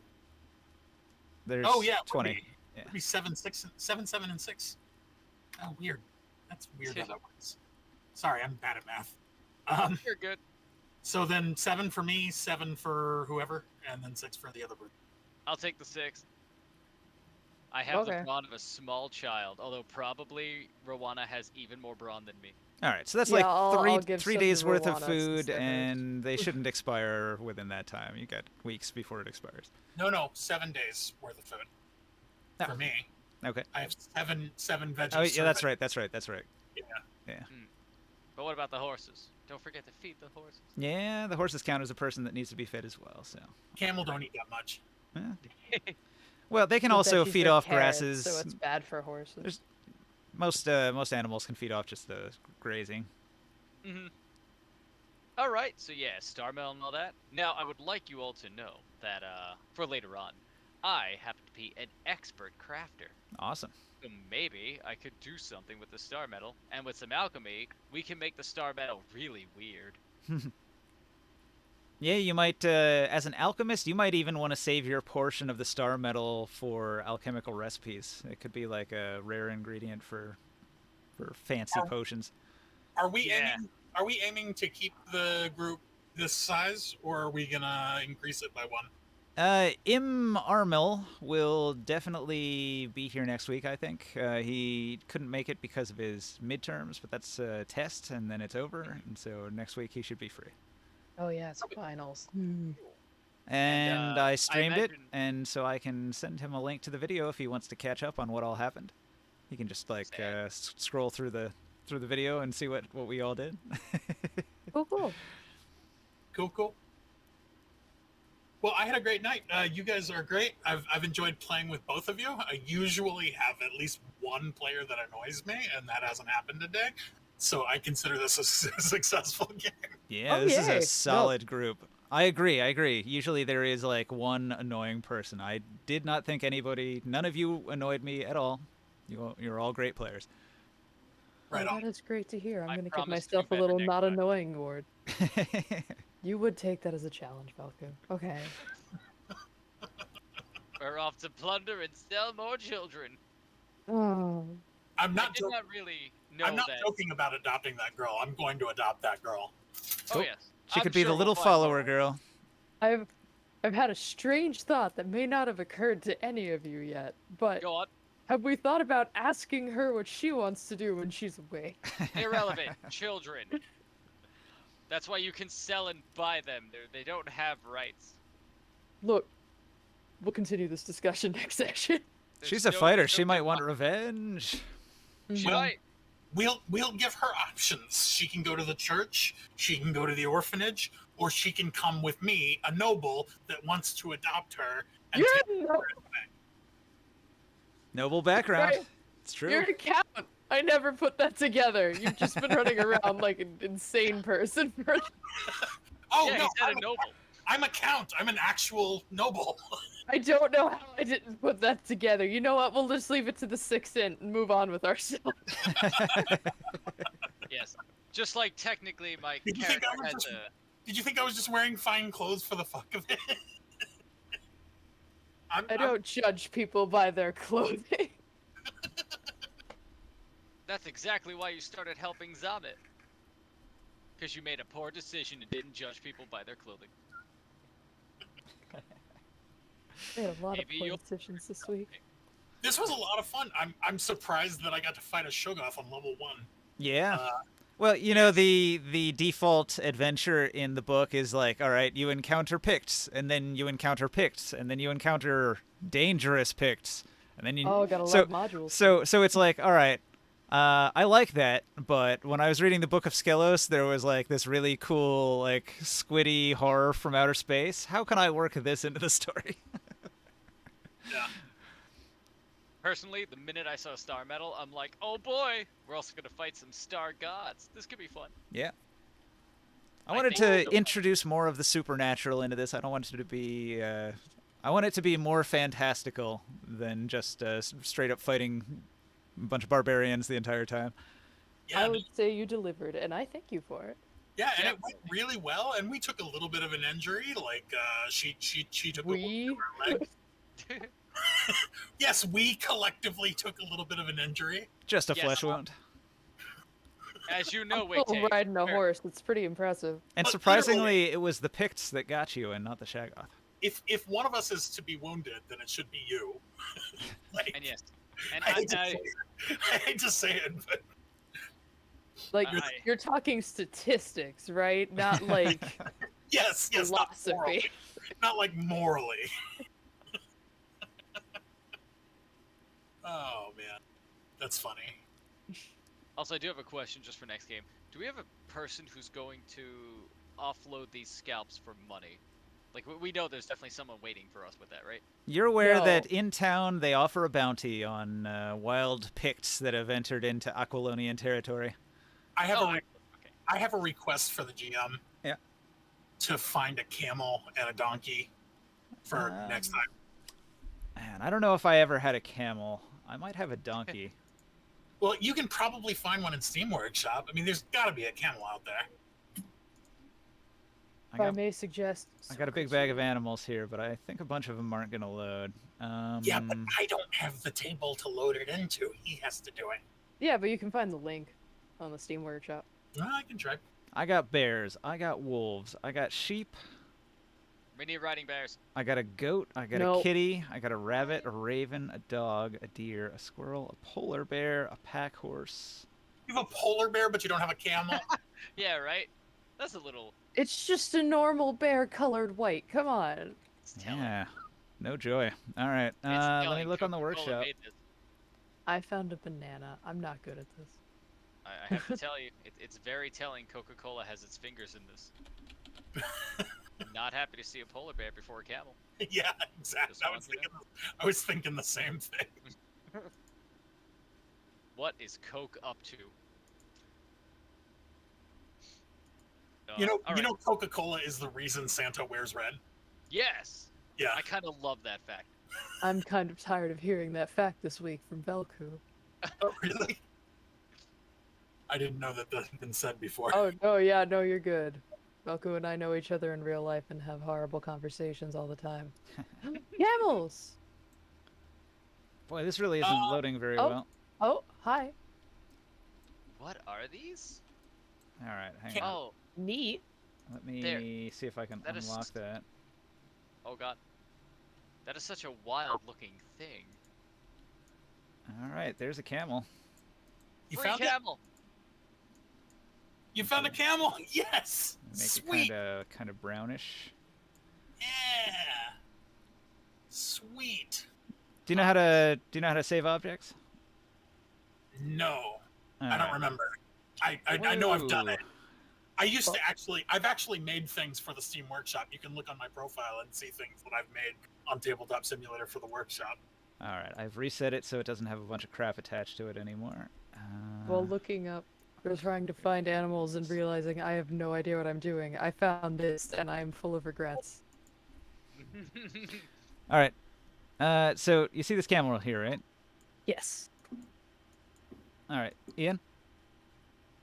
Yes, I see the camel. Yes. What you want to do is you want to take this camel and you want to right-click on it and save objects. Like got a symbol for a little key. Just hit save object, and then if you want to save it in a folder, you can save it in a folder or just save it in the root. Make sure you give it a name like camel and just hit save. And then at any point, you can then go into at the top where it's got the objects button. You go I remember it. Yeah, all right. So then you can spawn in your camel when we get back to the other table. Oh, wait, they changed the saved objects, right? Yeah. Yeah, saved objects and then camel. Got it. And then you'll always have access to a camel. You can spawn out whenever.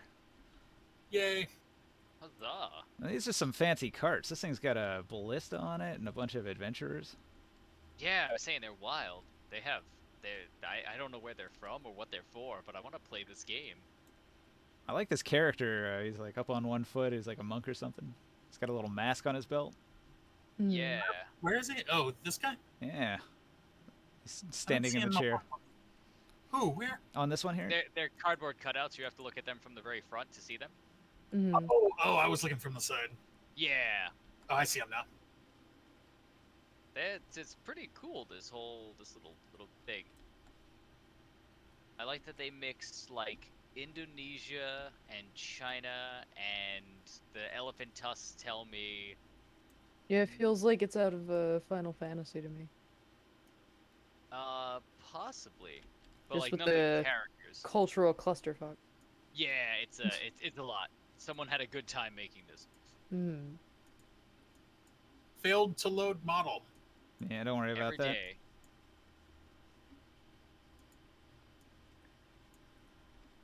Nice little dragon skull on the back of this one. It really wouldn't be complete without a bonsai tree, right?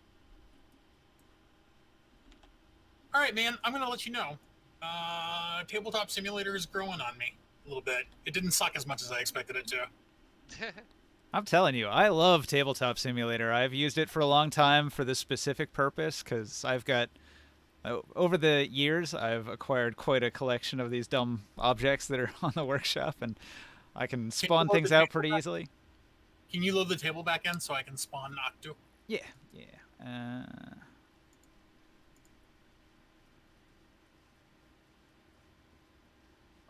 Oh. Oh. I love that effect. I love how Tabletop Simulator is made of liquid, which is why when you first load in, everything kind of just like stretches across the field. And when you're done, somebody gets to hit the flip table button. Octo is very large. How do I make him smaller? Plus and minus. Okay, so I should hit minus. Oh, do I have to pick him up to minus him? No, that didn't work either. He has to be selected. Let's see. Oh. Oh. Why are there more?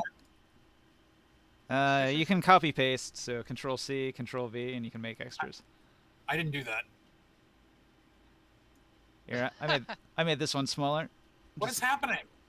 Why is it stamping more of them? You have it select you have clone? it selected. You just have to hit escape. So they changed the way Tabletop Simulator spawns things. You used to just drag it in and plop it down, but now you when you click it to select it, it goes into like a stamp mode, and then you can place a whole bunch of that object. So if you had like a tree, you could place a bunch of trees, or if you're gonna place a bunch of enemies, you can spawn them quickly using that without Okay. dragging them out of the window every time. There, I think that's comparable to the horse size. Sure, perfect. Does he balance like the horse balances? Oh, he better. It looked like you just sit on the tray with him. Oh, I just sit on the tray with him. Yeah, that works. Yeah, as long as you can move together. That makes sense. I roll with that.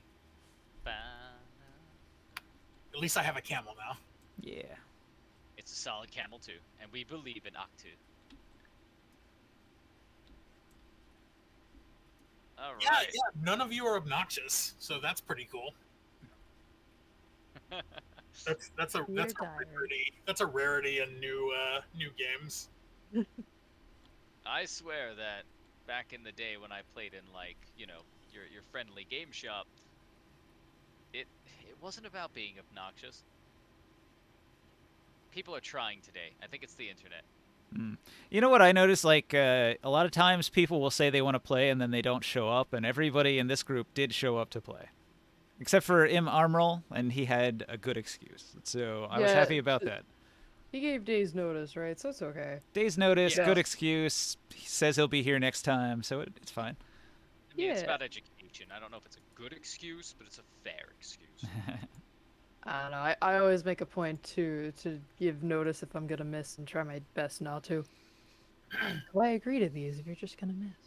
No, That, it's a that game. hasn't always been my experience. I've had some games where 2, 3 people will just ghost, not show up, no excuse, no nothing. No, I have two as a GM and I hate it.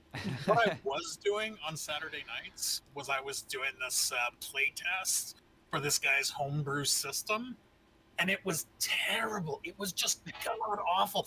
And I was playing with other characters like Sonic the Hedgehog, and Oh, like those were actual characters in the game, Oh, I'm frightened. and so sorry. and it was so terrible and so awful. And I said, "Hey man, I think I'm gonna bow out. I had a lot of fun, thank you, but I think I'm gonna head out now." And he's like, "Well, what did you think of it?" And I'm like, "Okay." So I told him, Oh, I was like, it's not for me. I didn't have a lot of fun with it.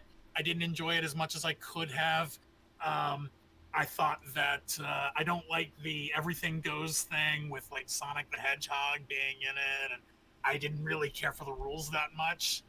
And he got really defensive, and he started like saying really pissy things to me. He's like, "Well, you said you wanted to make it easier or something like that.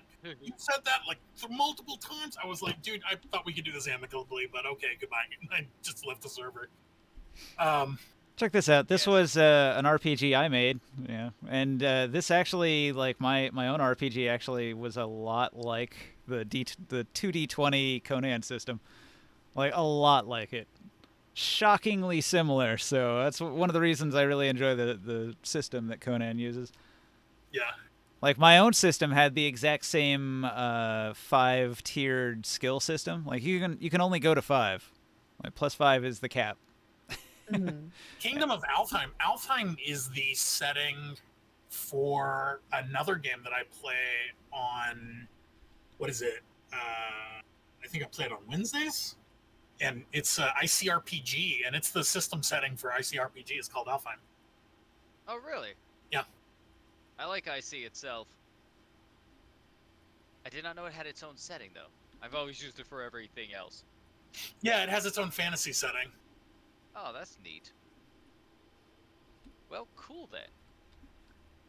I don't know if I'm gonna stay in that game. It's weird. Like you're always doing turns. Like if you're exploring a map, you're always doing turns. You at no point is like combat over and you're like, okay, we just explore as a group in this direction. No, you're just doing turns the entire time, and it's just kind of annoying that way. I don't particularly care for it that much, but I'm gonna give it an honest shake and try it a few more times first. Check it out. For my Absolutely. system, I made a deck of cards for all the skills. So just like in the Conan book, how it's got all of the little skill trees for melee Yeah. and ranged, I had the same thing going on in my system, and I had a little deck of cards that you could get that had all your abilities on them. Nice. Oh. I think they make something like this for Conan too. So I'm thinking in the back of my mind, like, wait a minute, did the developers of Conan like secretly years ago play my game with me and then copy everything I did? Right. That's always a legitimate fear. It's different enough that it's not, but like How do I add you on Steam? very similar. All right. Oh, I clicked on the little image and it brought me to your profile. What I But what I usually do is I'll go to in the Steam panel, I'll go to View Players and then Recent Games, and then everybody I played with, I'll add. So here, add friend, add friend, add friend. So I just sent off 3 friend requests. Bum, bum. cool. My Cool. God, have I not seen a friend request in I'm forever. getting to where I want to pass out for the night, so I'm gonna go ahead and bail on y'all. Sorry. Yep. And I Okay. will see y'all next weekend. Thank you guys so much for this game. Looking forward to it. Absolutely.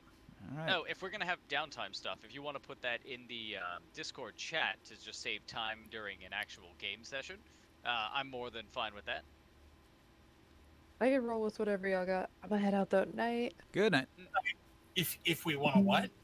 He's saying for like downtime, Conan has a carousing system where in between adventures you do a whole bunch of stuff. Right now, there's a real time crunch because there's the meteorite and the Pictish invasion going on, so you really have to get to your quest objective before you're going to have any chance of downtime.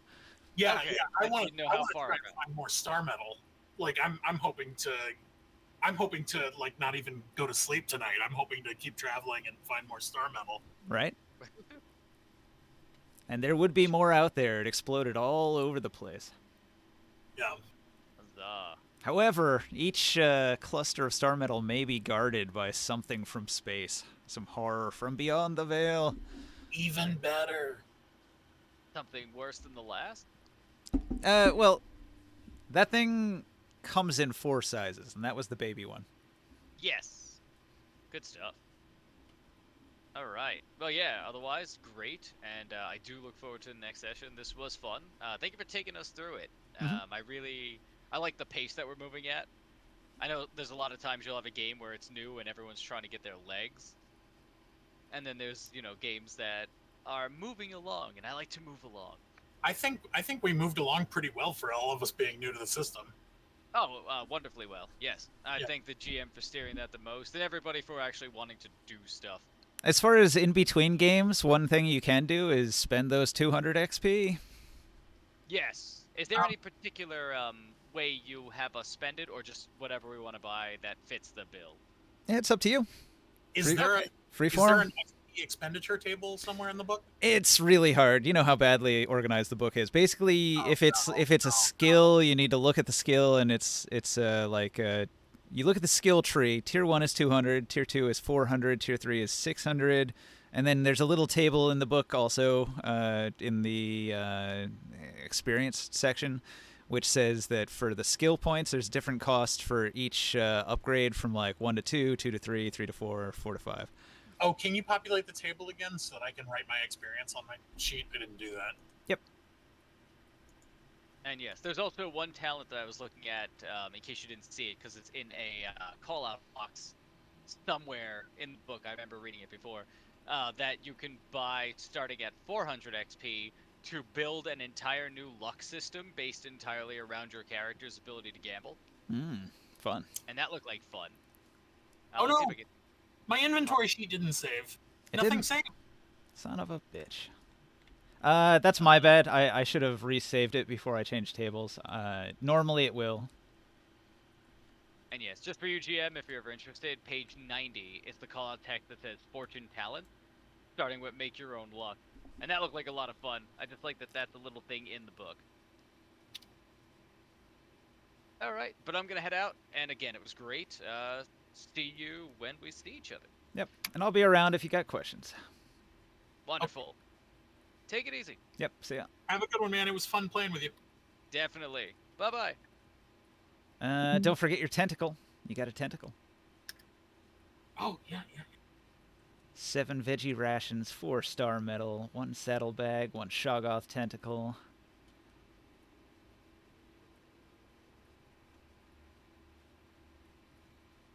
Because that's definitely something I can sacrifice later. I really thought the sacrifice system was mostly just for human bodies, and the numbers were ridiculous. Like, they're really expecting you to be like the sort of like at the top of a pyramid with just a line of 100 people getting ready to be beheaded. I will try and read up on sacrificing and see if I can find any other mechanics to it. But I'm so far behind in the books. Like, I'm not caught up to where you are in the books at all. I have a lot of reading to do, and I have a lot of other games throughout the week. So, like, I don't have a lot of time for it. Well, if you find something, you tell me about it. If I find it, I'll tell you, and we'll figure it out. Okay, so I got 7 veggies, 4 star metal, saddlebags, 15 picked scalps, and Shoggoth tentacle. Am I missing anything? Yeah, I think that was everything. Oh, and I misspelled tentacle horribly. There we go. Am I still spelling it wrong? It looks wrong now.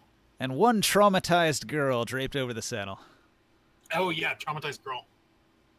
Her name is Rowana, Rowana. I'll just write in Rowana. I'm serious about adopting her. Yeah, you might not want to take her on adventures. That could be dangerous. No, that's exactly what I want to do with her. I want to adopt her and have her wander around with me as my apprentice. All right. Well, that could be interesting, too. Yeah. You can make her your backup character in case you get eaten. That's funny. All right. I need to make sure and resave this again right now before we do anything else. So. I'm gonna write some more stuff on it. I need to find where the. Oh, okay. I'll hold off. Where is the office? Where is the experience? Is there a spot for it? You can put it in your inventory if there's not. Total and spent right here. Yeah, they didn't leave a field for it. Yeah, can you put in a text field there? No, I can't. Oh, shit. Well, where's that note card? I could use that note card. Coming up. Note card. There. Okay. If I can pick it up. There we go. Bring it over here. Bring it around. Hang on, before you edit it, let me make a copy, and I'm going to create a infinite bag.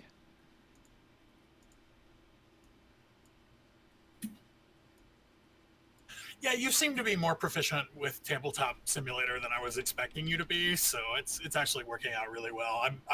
I thought I was gonna hate it, but I didn't. Yeah, it does require a little bit of proficiency and a lot of combing through the workshop to make it worthwhile. Yeah, I certainly do not have the proficiency that you have with Tabletop Simulator. Let me tell you, it gets way more advanced than this. I've got some save files I could load up that would be just mind-boggling. So there's like a plugin called One World where you can just swap between maps where the entire table will change with just like one click. So you're gonna have like 20 or 30 really heavily detailed 3D maps, and then you just swap them in and out with a click. And then you can change the atmosphere, so you can add lighting effects. You can make it look like it's underground. You can change the background, put it so it looks like you're in a cave. I have a bunch of Skyrim backgrounds from the underground area in Skyrim when you go way down into Blackreach. Yeah. I got one of those backgrounds for when you're in like underdark caves in D&D. This one's good because it's got like a nice tavern feel. It feels like playing around a table. Yeah. Okay. Filling out my resolve. I have 11 resolve. And I'm down 1 resolve and 1 vigor. So I'm going to erase one of each. Okay, you can save now. All right. I've done as much as I'm going to do. All right, Conan 2, overwrite, overwrite. Okay. Now, over here where it has head and arm and torso and right leg, left leg, the number there, is that how many wounds you have on that particular body part, or is that how much damage that body part has taken? No, I'm pretty sure what that is the hit location dice. The what? So you see the hit location dice? This is a D20, and there's 20 positions. Right. So like one, if I rolled a 1 or a 2 on this D20, it would be a hit to the head. Yeah, but then it has this editable 0 underneath. Yeah, so that's your armor soak. So if I had like the barbarian style plate armor, I'd have like 3 here and 3 here, but they don't have any armor on their arms or legs. So then when an enemy hits you and they roll to hit, if they hit your head, you would subtract 3 from the damage rolled, and if they hit your arm, you take the full damage. Well, with leather, I get 1 soak, right? Is it like 1 to... It's like everything but your head, right? It's like... Arms and torsos, I think. Arms and torso. Okay, so it's like a jacket, right? Yeah. Okay, so you got the across the middle one. Okay. Well, cool. I'm excited. I can't wait to hopefully make some money in the game and then go buy some equipment. That would be nice. Oh no! Did you save? Please say you saved. Yeah, I saved earlier. Okay. Did you save after we did the armor, or am I gonna have to do that again? You'll have to do the armor again. Oh shit. Oh, wait. There. Rewind.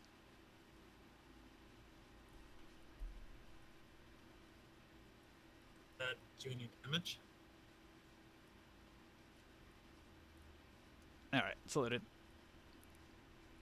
It's still loading in. Oh, it rewound before we did the armor. Yeah, I wasn't sure how many seconds back it was, so I did like 100. Okay. I overshot by a bit. It's you. Okay, I'll resave. Here we go. Yeah. Watch it with those table flips, man. I had to do it once, at least once, while somebody was still here. That's half the fun. Everybody else bailed before I got a chance. I threatened to do it, and everyone was like, haha. But it's like, no, somebody has to do it. It's mandatory. You get a fucking, you get a, what are they called? What are those called? The things that you collect by doing them in the game. Momentum? No. In Steam, like a Steam trophy. Oh, I don't know. Achievement. Yeah, you get an achievement for flipping the table or being there when the table is flipped 500 times. Oh yeah, I think I have that one. I think that's pretty easy to get because all you have to do is just go to a public room and wait. It'll happen. Yep. All right. There are two. Well, that was fun. I'm ending my stream.